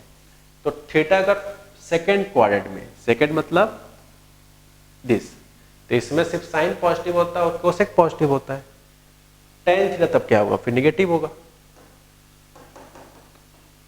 तो इसलिए मैंने यहां पे लिखा है m लेस देन 0। कब होगा, जब ऑब्ट्यूस एंगल x एक्सिस साथ बनेगा तब होगा। ठीक है, तो जितने भी एंगल्स थे स्लोप का यानी थीटा वाला, वो 0 से पाई के बीच में था, 0 पे क्लोज पाई पे ओपन, उनके सारे एंगल का ऑब्जर्वेशन हमने चारों केसेस में बता दिया। 0 के लिए, π/2 के लिए, 0 से π/2 के बीच में और π/2 से π के बीच में। ठीक है जी, चलिए आगे बढ़ते हैं। अब हम लोग बात करने जा रहे हैं और वास्तव में जो पढ़ाई स्टार्ट होती है वो यहाँ से होती है। ठीक है, अभी जो जितनी बातें बताया हूँ ये बातें अगर नहीं भी समझ में आता तो कोई फर्क नहीं पड़ता है, लेकिन यहाँ से अब आपको समझ में आना चाहिए। क्या है? Slope of A line joining 2 points, this 2 points will be. तो जो स्लोप है वो इस तरह से लिखा जाता है। तो सपोज दैट ये 2 पॉइंट है और हम इनका स्लोप चाहते हैं। क्या चाहते हैं बच्चों? स्लोप। सपोज दैट यहाँ पे पॉइंट है x1 y1, दूसरा पॉइंट है x2 y2। ठीक, और हम इसका क्या चाहते हैं? स्लोप। तो स्लोप निकालने का फॉर्मूला होता है y2 minus वाई1 upon x2 minus x1। ये जो आता है इसी को हम लोग स्लोप कहते हैं। This is slope. यानी कि 2 पॉइंट पता होगा, स्लोप निकालने का फॉर्मूला है, बहुत यूज होगा, पूरे स्ट्रेट लाइन में यूज होगा, पीछा नहीं छोड़ेगा आपको। ठीक है, अच्छा, पिछला तरीका था स्लोप निकालने का एंगल मेजरमेंट। ध्यान से अगर देखा जाए, समझा जाए तो ये भी एक एंगल ही है, बशर्ते ये है कि यहाँ पे हमने एक्स एक्सिस वाई एक्सिस बना के दिखाया नहीं है, लेकिन वास्तव में ये भी एंगल ही है। इसको जब पीछे हम लोग बढ़ाते हैं ना इस तरह से, तो ये एक्स एक्सिस के साथ कुछ एंगल बनता है, सपोज लाइक दिस। ये वही tan थीटा है, बट बना के दिखा नहीं रहा है क्योंकि फालतू में ज़्यादा नॉलेज आपको नुकसान कर देगा, क्योंकि हमारे काम का ही नहीं वो सारी बातें। समझने के लिए अच्छी बात है, बट हम आपको सिर्फ याद रखना है कि 2 पॉइंट अगर पता हो और मैं क्वेश्चन में कहूँ कि स्लोप निकालो, सिर्फ आपको याद होना चाहिए, इसके अलावा कुछ भी नहीं याद करो। ठीक है, चलिए आगे बढ़ते हैं। तो जैसे एक छोटा सा क्वेश्चन दिया है, find the slope of the point, find slope of the line joining points like this. तो 2 पॉइंट आपको दिया है 2,1 एंड -3,7। ध्यान रहे बच्चों, फॉर्मूले में जो स्लोप था उसके न्यूमरेटर में y कोऑर्डिनेट आता है। क्या आता है? y कोऑर्डिनेट का डिफरेंस। तो स्लोप ऑफ, अगर मैं आपसे a भी पूछूं कितना आएगा बच्चों, तो आ जाएगा 7 - 1 डिवाइड बाई -3 - 2। 7 - 1 हो जाएगा बच्चों 6, -3 - 2 हो जाएगा -5। So answer is -6/5। तो यहाँ पे स्लोप जो आया वो -6/5 आया। ठीक है, तो मैं बात करूँ कि m की वैल्यू कितना है, तो आप कहोगे -6/5। तो इस तरह से स्लोप निकाला जाएगा। ठीक है, यानी 2 पॉइंट पता हो, स्लोप निकाल फॉर्मूला है। कैसे निकालते हैं? y2 minus y1 and x2 minus x1। आपका इंपॉर्टेंट है कि आप किस में से किसको घटा रहे हो। ठीक है, लेकिन जिस में से पहला घटाओगे उसी में से नीचे वाला भी घटाएंगे। अगर आपने इसको x2 y2 बोला है तो y2 minus y1 x2 minus x1। अगर आपने इसको x2 y2 बोला है तो इसमें से इसको घटाएंगे, y वाला भी और x वाला भी। ठीक है, चलो आगे बढ़ते हैं। तो ये हो गया। Next question. अब इस सवाल में आपको given slope of 2 points, 2 point आपको दिया है और इसके बीच का स्लोप दिया हुआ है। आपको फाइंड करना है लैम्डा क्या होगा। Suppose that this coordinate is 2,5 and this is λ,3। ठीक है जी, तो आपको गिवन क्या है बच्चों?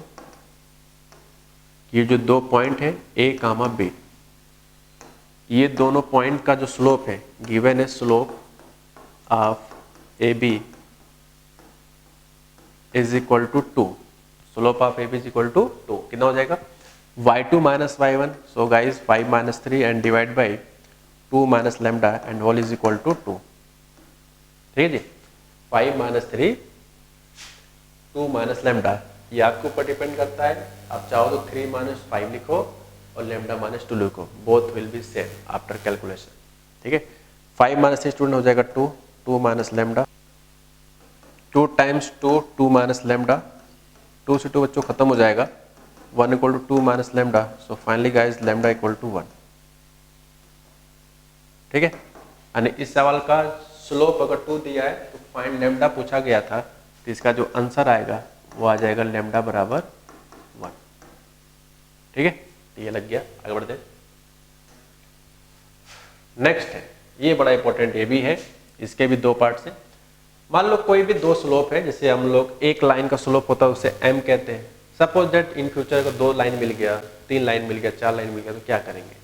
तो मान लो 2 लाइन है तो हमने उसका अपने तरफ से नाम दिया है, सपोज दैट M1, दूसरे वाले को नाम दे दिया क्या? M2। कोई 2 लाइन था इसमें से, तो उसके अंदर हम 2 कंडीशन पढ़ने वाले हैं। पहला कंडीशन है कि अगर वो दोनों लाइंस कैसे हो? पैरेलल हो। तो पैरेलल का मतलब क्या होगा कि इनका जो स्लोप होगा एंटी क्लॉकवाइज से इन दोनों लाइंस का कैसे होंगे? सेम से होंगे। मतलब M1 बराबर भी tan थीटा है और M2 बराबर भी tan थीटा है। तो tan थीटा बराबर, तो M1 बराबर कितना आ जाएगा? M2। क्या बोला कि अगर दो एंगल सेम है किसी भी लाइन के, इसका मतलब होगा कि उनका स्लोप होगा। तो आपको रटना क्या है इसमें? सिर्फ एक बात कि कोई भी 2 लाइन है और अगर दोनों लाइन में अगर ये वर्ड आपने सुन लिया, कौन सा वर्ड? कि वो पैरेलल है, तुरंत आपके दिमाग में बत्ती जलनी चाहिए कि वास्तव में क्या बताना चाह रहा है कि दोनों लाइन का स्लोप कैसा होगा? पक्का 100% श्योरिटी के साथ सेम कहेंगे। ठीक है, अगर क्वेश्चन में लाइन में कैसा कहा गया है कि अगर वो पैरेलल है तो। चलिए क्या मतलब है इसका एग्जांपल समझते हैं। जैसे ये लिखा है, इफ ए लाइन स्लोप 7/3, मान लो कोई लाइन है, इसका जो स्लोप है वो कितना है? 7/3। अब मैं आपको एक चीज बताने जा रहा हूं, जब तक पूरी कोऑर्डिनेट खत्म न हो जाए, ये मैं करता हूं फिलहाल, कोई टीचर नहीं करता इसे, मैं स्लोप को थोड़ा इस तरह से दिखा दूंगा, जस्ट से बस इस तरह से रिप्रेजेंट कर दूंगा ताकि आप समझ लेना कि हम स्लोप बताना चाह रहे हैं।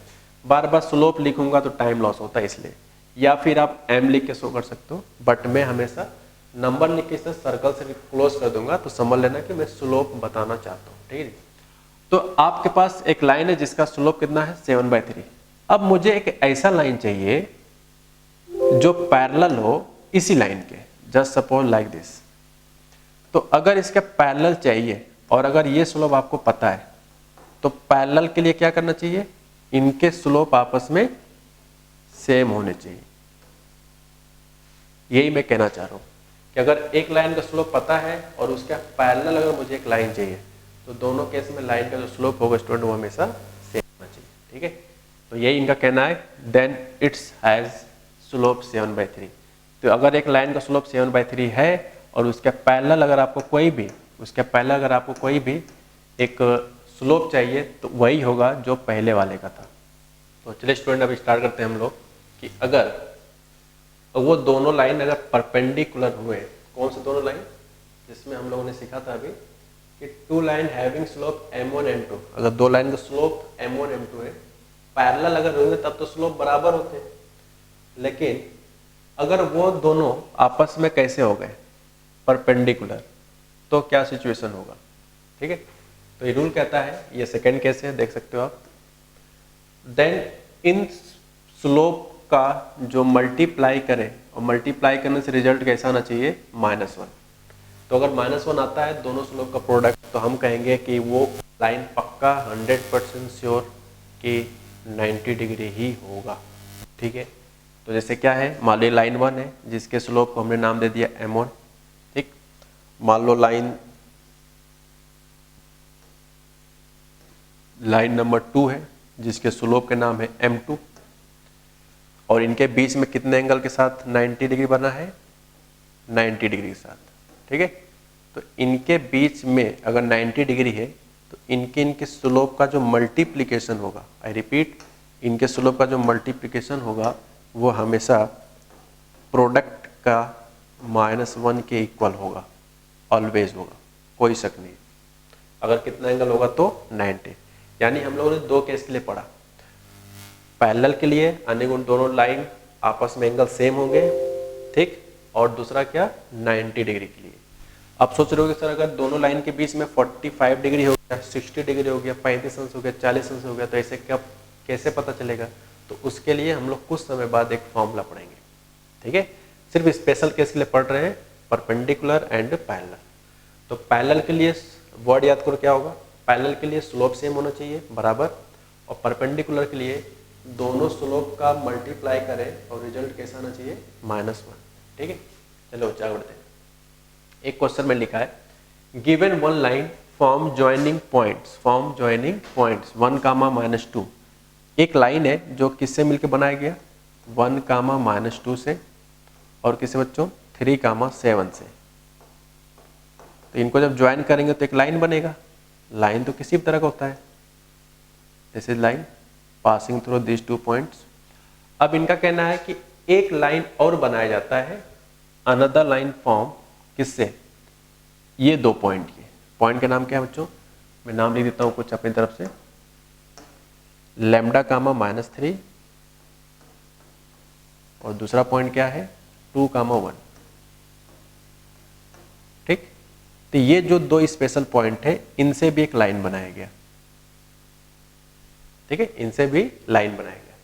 अब इनका कहना है कि एक लाइन जो इन 2 पॉइंट से मिलकर बनाया जाता है, यानी कि ये, और इन दोनों पॉइंट से मिलकर बनाया जाता है, यानी कि ये, आगे चलकर आपस पे किस तरह से कट करते हैं, परपेंडिकुलर।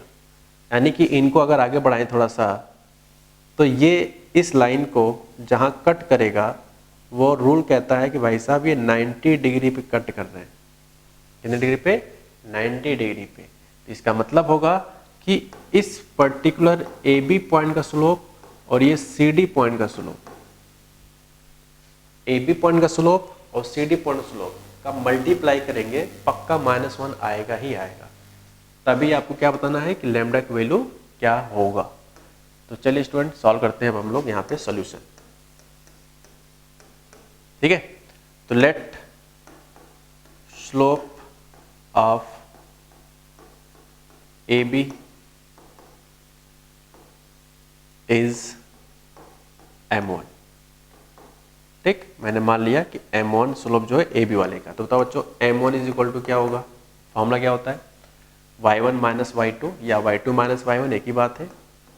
तो -2 - 7 होल डिवाइडेड बाई 1 - 3, कितना हो जाएगा।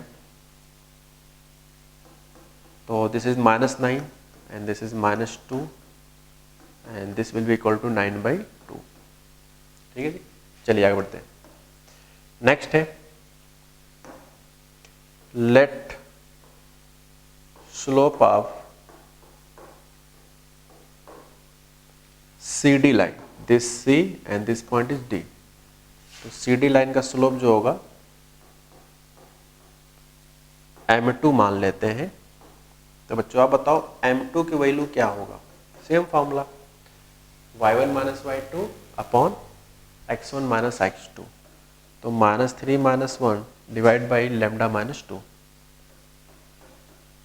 आई मीन टू से सॉल्व करेंगे बच्चों तो आएगा -4 अपॉन लैम्डा माइनस। तो ये रहा आपका m2 की वैल्यू और ये रहा आपका m1 की वैल्यू। अब क्वेश्चन कहा गया है कि ये आपस में लाइनें 90 डिग्री पे सबटेंड करती हैं। तो क्या रूल लगेगा कि अगर ये 90 डिग्री कट करती हैं तो 100% बच्चों m1 इंटू m2 बराबर कितना होगा, -1 के इक्वल होगा ही होगा, इसमें कोई शक नहीं, क्योंकि यही कंडीशन होता है कि 2 लाइन अगर 90 डिग्री है। तो अब मैं इसको मिटाता हूँ, अब मैं काम की बातें लिखने जा रहा हूँ स्टूडेंट। तो 9/2 है पहले लाइन का स्लोप और दूसरा लाइन स्लोप है ये, मैं यहाँ पे लिख लेता हूँ 9/2 और दूसरा स्लोप क्या है -4 upon lambda -2, lambda -2 is equal to -1। ठीक है, तो मैं उम्मीद करता हूँ कि आप ये सब लिख लिए होंगे, मैं इसको मिटाने जा रहा हूँ। चलिए भाई आगे बढ़ते हैं। तो वहां से सॉल्व किया जाए तो 9/2, ये माइनस खत्म कर लो, ये आ जाएगा 4 लैम्डा -2 इज इक्वल टू 1। 2 2 जा 4, 2 9 जा 18, लैम्डा -2 राइट साइड भेज दो। तो लैम्डा का वैल्यू कितना हो जाएगा 18 + 2 बोले तो 20। तो लैम्डा का वैल्यू यहाँ पे 20 आ गया। ठीक, अच्छा ये कब 20 आया, जब क्वेश्चन में कहा गया था कि ये लाइन आपस में एक दूसरे को कैसे कट करती है, परपेंडिकुलर, तब ये 90 डिग्री का कारण m1 m2 बराबर -1। तो ये 90 डिग्री यूज कहाँ हुआ है, इस रिलेशन को लिखकर। मान लो सेम क्वेश्चंस में अगर इस परपेंडिकुलर स्पेलिंग की जगह पे अगर मान लो पैरेलल लिख देता, क्या पैरेलल, तो क्या चेंज होता, तो कुछ नहीं चेंज होता, सिर्फ यहाँ पे चेंज होता, इस नाम से m1 बराबर m2 लिख देते हैं। तो ये हो जाता है किसका, जब दो लाइंस आपस में पैरेलल होती है। मतलब ज्योमेट्री किस तरह से बनता है, ये रहा CD का लाइन, तो AB कुछ इस तरह होता है, ABCD लाइक दिस। ये पैरेलल का था तो m1 बराबर m2 रहता है। ठीक है, तो सेम सवाल पैरेलल के भी सिचुएशन में बनाए जा सकते हैं स्टूडेंट। ठीक है, बट ऐसा कोई जरूरी नहीं है कि परपेंडिकुलर पे ही बनाया जाएगा, वो सवाल आपको पैरेलल का भी बन सकता है। ठीक है जी, तो इस तरह सवाल आंसर आ गया 20। चलिए आगे बढ़ते हैं। अब मैंने अभी बताया था कि 3 पॉइंट कोलिनियर अगर होंगे, क्या थे, 3 पॉइंट अगर कोलिनियर होंगे तो एक तरीका था डिटर्मिनेंट मेथड से, जो कि प्रीवियस लेक्चर में पढ़ाया गया था कि 3 पॉइंट अगर कोलिनियर है तो 100% उसका एरिया 0 आएगा। क्या आएगा, एरिया 0 आएगा। और एक तरीका है आज का लेक्चर जिससे कि हम लोग बिना डिटर्मिनेंट निकाले हुए, यानी कि जो बच्चे डिटर्मिनेंट नहीं पढ़ते हैं वो भी इस सवाल को लगा सकते हैं, पहचान सकते हैं कोलिनियर है या नहीं। और सबसे आसान तरीका होता है इसी तरह से पहचानना कोई भी 3 पॉइंट को कोलिनियर होने के लिए। क्या होना चाहिए बच्चों, ये देखते हैं। Slope of AB, slope of AB, मान लो 3 पॉइंट यहाँ पे है, एक पॉइंट यहाँ है, एक पॉइंट यहाँ है और एक पॉइंट मान लो यहाँ है। तीनों पॉइंट को अगर कोलिनियर होना है तो क्या क्या सेम होना चाहिए, AB का स्लोप सेम होना चाहिए, BC के स्लोप के सेम होना चाहिए, CA के स्लोप के। तो जब इन तीनों केस में स्लोप जब सेम होगा, जब इन तीनों केस में स्लोप सेम होगा तो इस बात का गारंटी होगा 100% कि वो तीनों पॉइंट कोलिनियर होंगे। यही मैंने कंडीशन लिखा है। और स्लोप कैसे निकालते हैं भाई, जैसे यहाँ पे कोई पॉइंट दिया जाएगा 2,1, 3,-5, 7,2, तो स्लोप कैसे निकालते हैं, दो पॉइंट का, वो अभी सीखे हम लोग, y2 - y1 upon x2 - x1। तो उस तरह से स्लोप निकालेंगे, तीनों केस में सेम आता है तो हम ये कह देंगे कि 100% वो कोलिनियर है। और दूसरा तरीका, मतलब पहले चीज पढ़ाया था वो क्या था कि एरिया निकालेंगे, अगर 0 आता है तो 100% डिटर्मिनेंट मेथड से सॉल्व करने के बाद अगर 0 आता है तो श्योर हो जाएंगे कि वो कोलिनियर है। ठीक, अब बात करते हैं equation of curve. Equation of curve, ये जो कर्व वर्ड है ना, यहाँ पे कर्व होगा स्पेलिंग CURVE। ठीक है जी, इक्वेशन ऑफ कर्व, या यहाँ पे सही लिखा है स्पेलिंग। तो इक्वेशन ऑफ कर्व, कर्व का हिंदी होता है वक्र। ठीक है, यानी वक्र का समीकरण। कर्व एक ऐसा हाइपोथेटिकल नाम है जो दुनिया में किसी भी ज्योमेट्री को शॉर्टकट में, चाहे अब उसको पहचानते हो या नहीं पहचानते हो, उसे हम कर्व कहते हैं। क्या कहते हैं, कर्व कहते हैं, कर्व। ठीक है, हिंदी में वक्र का कर्व। तो ये पहचानते कैसे, तो हमारे सिलेबस तो 2D ज्योमेट्री है, तो 2D में सिर्फ 2 कोऑर्डिनेट होते हैं, x और y। यही कहा गया कि एक ऐसा रिलेशन जो किसमें हो, x और y में हो, which will be satisfy coordinates of every points lie on it. For example, जैसे एग्जाम्पल लिखा है 3xy 2x² y + 1 = 0। देखो इसमें x कहीं ना कहीं है, कहीं ना कहीं y है। अब इसका नाम आप भले नहीं जानते हो, लेकिन हम जनरल में क्या बोलना पसंद करेंगे, हम ये जरूर कह सकते हैं कि ये चीज क्या है, एक कर्व है, चाहे आप इसको पहचान पाओ या ना पहचान पाओ। तो कोई जानकारी, कोई नॉलेज नहीं होता है तो सारे बच्चे उसको कर्व पढ़ते हैं। क्या पढ़ते हैं, कर्व। ठीक है, तो कर्व का मतलब होता है कि एक ऐसा रिलेशन जिसमें x और y इन्वॉल्व हो। कोई एक भी हो सकता है, कोई एक गायब भी हो सकता है, दोनों भी हो सकते हैं। ऐसा नहीं कि कोई ना कोई एक ही मिलेगा या दोनों मिलेंगे, कोई भी एक होगा। सपोज दैट, मान लो कि अगर ये ना होता ये, तो इन जनरल हम इसको भी कर्व कह सकते हैं। ठीक है, इसको भी कर्व कह सकते हैं। फिलहाल एग्जाम्पल सभी है। ओके जी, चलिए बच्चे आगे बढ़ते हैं। तो क्या डेफिनेशन बना कि एक ऐसा रिलेशन जो बिटवीन किसमें हो, x और y में हो, तो उसे हम क्या कहते हैं, कर्व कहते हैं। अब हमारे सिलेबस में कर्व तो है नहीं, हम तो लाइन पढ़ने वाले हैं। क्या पढ़ने वाले हैं, लाइन। तो इक्वेशन ऑफ लाइन का क्या मतलब होता है, तो इसका मतलब है equation of any straight line will always be linear relation between x and y। जैसे पिछले एग्जांपल में अगर देखा जाए तो यहाँ पे x का जो डिग्री है वो 2 है, y की डिग्री 1 है, इनकी डिग्री भी 2 है। ठीक, discontinue to 1, तो ये कर्व है। लेकिन अगर इसे लाइन कहना है तो आपके उस x और y का जो पावर हो वो लीनियर होना चाहिए। कैसा? लीनियर, मतलब 1 डिग्री। कैसे? जैसे इसका भी 1 है, इसका भी 1 है, इसका 1 है, इसका 1 है, ये भी क्या है? अपने आप में एक, इसे इक्वेशन कौन सा कहेंगे? Straight line. ये क्या है? दोनों स्ट्रेट लाइन की इक्वेशन है, स्ट्रेट लाइन।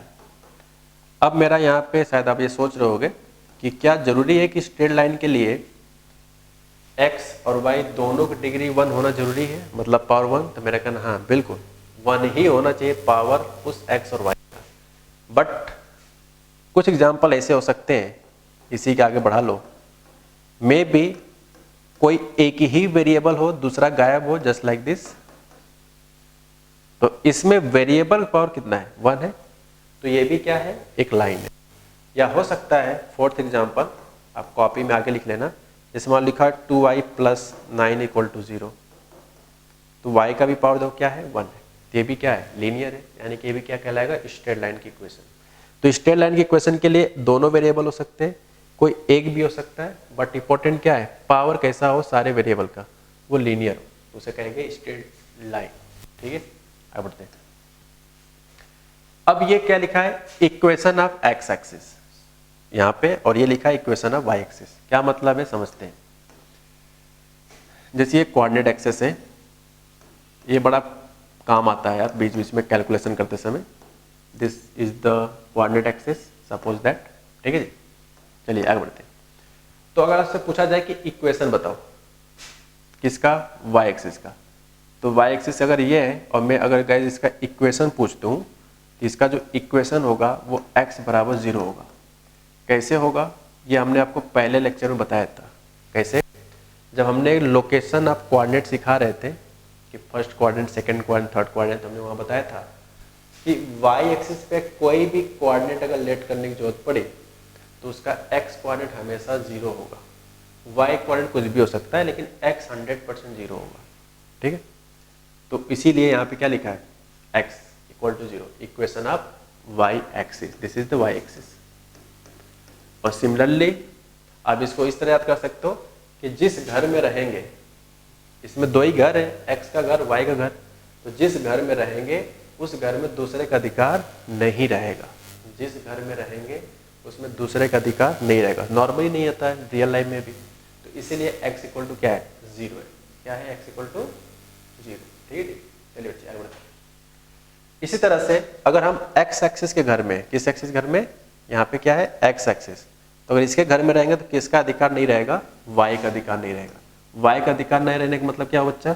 कि इसकी वैल्यू 0 होगा। कौन सा? y वाला।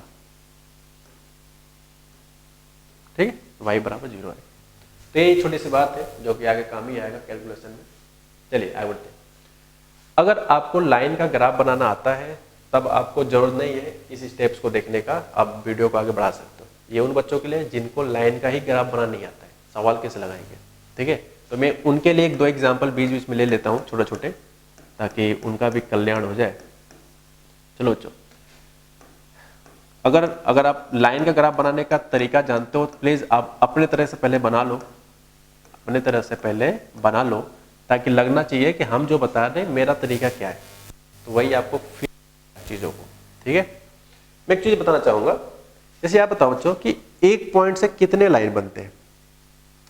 करोड़ों लाइन बनेंगे, बोले तो इनफाइनाइट लाइन। अगर एक पॉइंट है तो बहुत सारे लाइन बन सकते हैं, देख सकते हो काफी सारे लाइन बन रहे हैं। यानी एक पॉइंट से पास होने वाला जो लाइन बनेगा, बहुत सारे लाइनें बन सकती हैं। लेकिन अगर मैं कहूँ कि भाई साहब हमारे पास 2 पॉइंट है, कितने? मान लो 2 पॉइंट है, अब कितने लाइन बनेंगे? तो ये कितनी कमाल की बात है कि 2 पॉइंट होता है तो सिर्फ एक ही लाइन बनता है। दिख रहा है? 2 पॉइंट होगा तो सिर्फ एक ही लाइन बनेगा। एक पॉइंट से बहुत सारे लाइन बनते हैं, 2 पॉइंट से बनते हैं। 3 पॉइंट है तो डिपेंड करेगा, मान लो 3 पॉइंट है तब तो 3 लाइन बन रहा है। लेकिन अगर मान लो कि तीनों पॉइंट कोलिनियर हो गए तब तो एक ही लाइन बनेगा। ठीक है, लेकिन क्या चीज गारंटी है? क्या चीज गारंटी निकल के आया कि अगर बच्चा आपके सामने 2 पॉइंट है तो 100% एक ही लाइन बनेगा। अब ये क्या मतलब हुआ, आगे बढ़ते हैं। यानी किसी भी एग्जैक्ट लाइन को दिखाने का सबसे बेहतरीन तरीका होगा कि हम इस पॉइंट पे 2 पॉइंट सेलेक्ट कर लें किसी तरह का, और सबसे आसान तरीका होता है वो मैं बताने जा रहा हूँ। किसी भी स्ट्रेट लाइन का, दुनिया कोई भी स्ट्रेट लाइन हो, उसका डायग्राम बनाने का आसान तरीका क्या है। पहला स्टेप्स कि आप x को 0 रखो और y फाइंड करो। दूसरा स्टेप्स सिमिलरली y को 0 रखो और x फाइंड करो।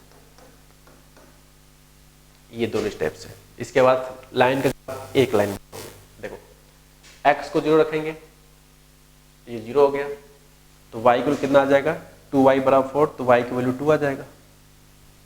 तो मैं पूछूं बच्चों के कोऑर्डिनेट के मामले में क्या है, मैं पूछूं भाई साहब इसका कोऑर्डिनेट क्या होगा, तो आपको पता होगा कि पहले x कोऑर्डिनेट लिखते हैं फिर y कोऑर्डिनेट। तो x कोऑर्डिनेट कितना है 0 और फिर y कोऑर्डिनेट क्या बच्चों यहाँ पे 2। ठीक है, अच्छा अब जब y का 0 रखेंगे तो ये गायब हो गया, तो 3x बराबर 4, तो x बराबर कितना आएगा 4/3। हमें पूछूं बच्चों कोऑर्डिनेट क्या होगा, तो पहले x कोऑर्डिनेट लिखते हैं फिर y कोऑर्डिनेट। ठीक है, चलो अब इस तरह से कोऑर्डिनेट एक्सेस बना लेते हैं, क्योंकि ग्राफ बनाना अपने को, मैंने बोला है ना यहाँ पे ड्रॉ द ग्राफ। ठीक है, तो ये रहा y एक्सिस। चलिए अब आपका लास्ट काम है कि इनके कोऑर्डिनेट का लोकेशन एग्जैक्टली कोऑर्डिनेट एक्सिस पे कहाँ होगा वो आपको रिप्रेजेंट करना है, और देन ग्राफ बन जाएगा एक लाइन में।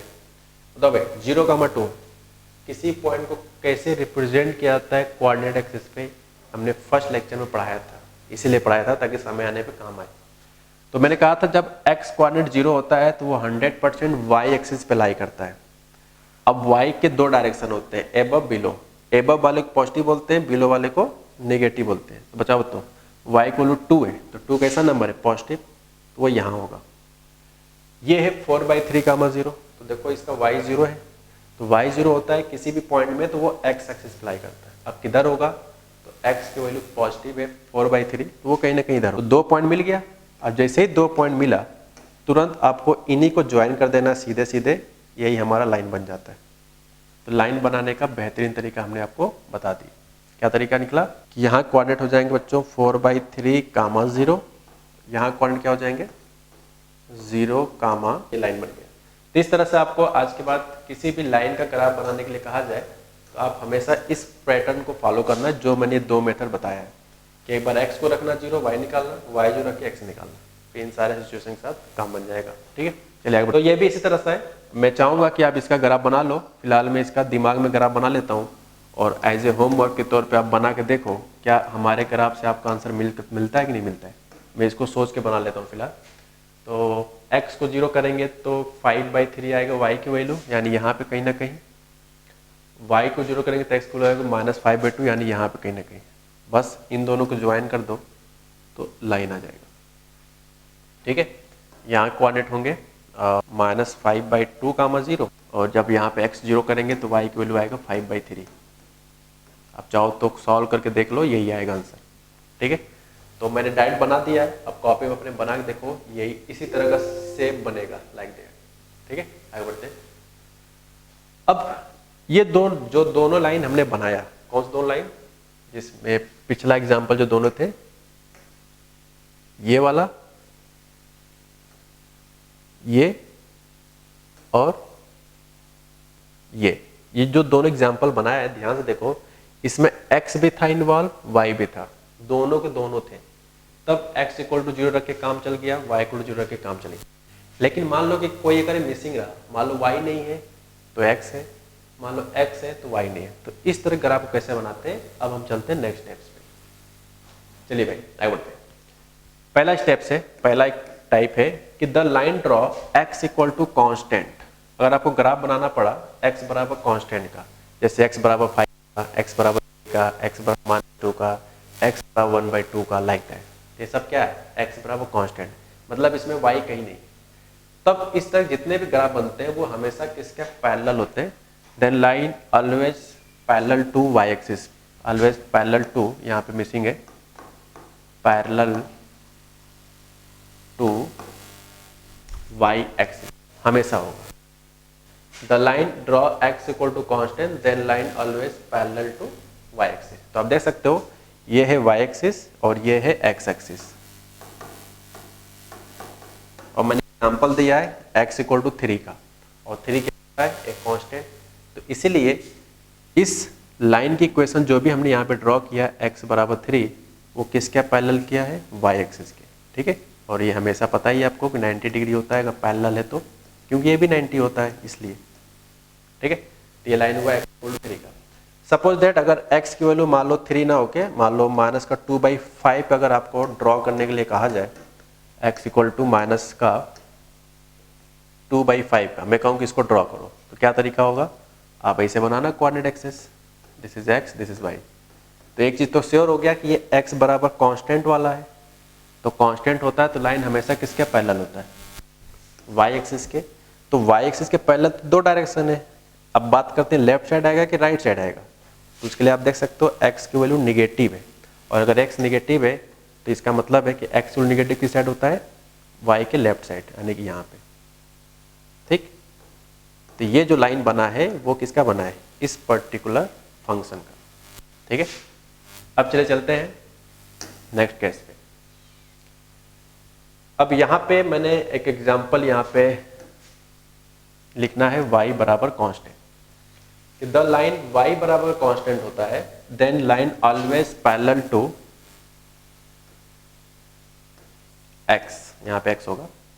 The line draw y equal to constant then line always parallel to x axis. जैसे एग्जांपल मैंने यहाँ लिखा है, जैसे y बराबर 7 है तो यहाँ y is equal to constant यानी कि 7, तो 7 यहाँ पे होगा y एक्सिस पे, तो किसके पैरेलल होगा, तो रूल कह रहा है कि x एक्सिस के पैरेलल, तो इसलिए x के पैरेलल लाइन यहाँ पे ड्रॉ किया गया। सपोज दैट अगर ग्राफ की वैल्यू अगर मान लो y की वैल्यू -5 हो गया तो कैसे ड्रॉ करेंगे, तो ऐसे x एक्सिस y एक्सिस बनाएंगे। ठीक है, तो y की वैल्यू -5 है यानी कि y बराबर कांस्टेंट तो हो गया।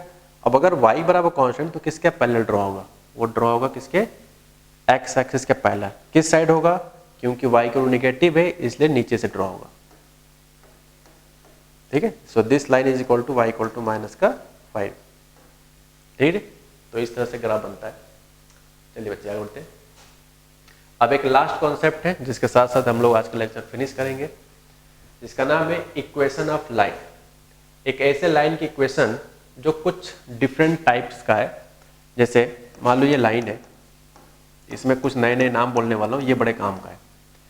मान लो ये लाइन है, हमने कोई लाइन बनाया रैंडम, किधर बना सकते हैं, आपकी इच्छा ऐसे बना लो, ऐसे बना लो, ऐसे कहीं बना लो। ठीक है, अगर उस लाइन का अगर डायग्राम बनाओगे तो कहीं ना कहीं वो एक्स एक्सिस को कट करेगा, कहीं ना कहीं वाई एक्सिस को कट करेगा।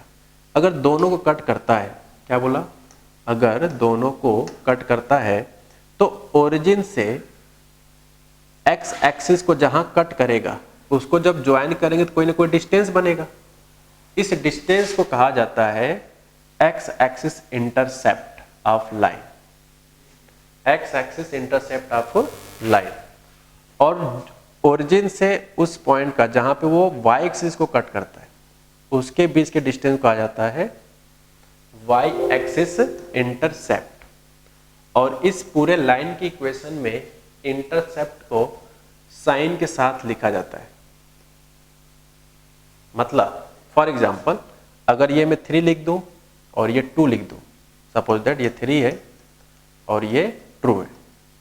ठीक है, तो मैं पूछूं कि OA की वैल्यू क्या आएगा, तो आपको कहना होगा +3।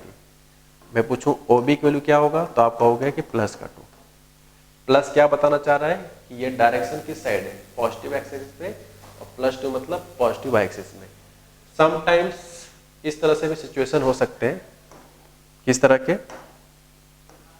मान लो कि लाइन अगर इस फॉर्मेट का है और ये है आपका 2 लेंथ और ये मान लो है 7 लेंथ, और मैं पूछूं कि भाई साहब आप बताओ कि इसका एक्स एक्सिस इंटरसेप्ट कितना है, कितना पूछूं, एक्स एक्सिस इंटरसेप्ट। तो ये लेंथ ही तो होता है एक्स एक्सिस इंटरसेप्ट, इसी को तो मैं कह रहा हूं this length is what, x axis intercept. तो OA बराबर +2 लिखें कि -2 लिखें, तो आप बताओ ये जो इंटरसेप्ट है किस साइड है, ओरिजिन के लेफ्ट साइड है, इसलिए क्या लिखेंगे, विद साइन लिखा जाता है, तो -2 लिखा जाएगा। मैं लेंथ नहीं लिख रहा हूँ, ये OA लेंथ नहीं, OA को हम बोल रहे हैं एक्स एक्सिस इंटरसेप्ट, तो इस केस में -2। और मैं पूछूं कि OB क्या है, बोले तो y एक्सिस इंटरसेप्ट, तो ये क्योंकि प्लस डायरेक्शन में है इसलिए प्लस है। ध्यान रहे गाइस, मैं लेंथ नहीं लिख रहा हूँ, OA को मैं यहाँ पे कह रहा हूँ एक्स एक्सिस इंटरसेप्ट और OB क्या कह रहा हूँ, y एक्सिस इंटरसेप्ट। यही बात मैं आपको यहाँ पे बताने की कोशिश कर रहा हूँ इस वाले प्लेस पे। OA क्या है, एक्स एक्सिस इंटरसेप्ट है, OB क्या है, y एक्सिस इंटरसेप्ट है। ठीक है, तो इस तरह से हम लोगों ने सारा स्टेप्स खत्म कर लिया। ठीक, नेक्स्ट लेक्चर में हम लोग लाइंस के वेरियस फॉर्म पढ़ेंगे, काफ़ी डिफरेंट फॉर्म्स होंगे, जिसमें थोड़ा सा मैं रिकॉल करा देता हूँ। नेक्स्ट लेक्चर में हम लोग पढ़ेंगे स्ट्रेट लाइन के कई सारे फॉर्म, जिसमें पहला होगा slope intercept, passing through origin, point slope form, 2 point form, फिर नॉर्मल फॉर्म, इंटरसेप्टेड फॉर्म, इस तरह के 4-5 टाइप के हम लोग लाइंस के फॉर्म पढ़ेंगे। और नेक्स्ट लेक्चर हमारा क्वेश्चन सीखने का अच्छे लेवल का स्टार्ट हो जाएगा। ठीक है, तो अभी तक जितने भी 2 लेक्चर हम लोग किए हैं सबसे बेसिक थे, इससे आपका थोड़ा सा विजुअलाइजेशन डेवलप होगा। सवाल हम लोग नेक्स्ट लेक्चर से अच्छा करना स्टार्ट करेंगे। ठीक है स्टूडेंट, थैंक्स फॉर वॉचिंग।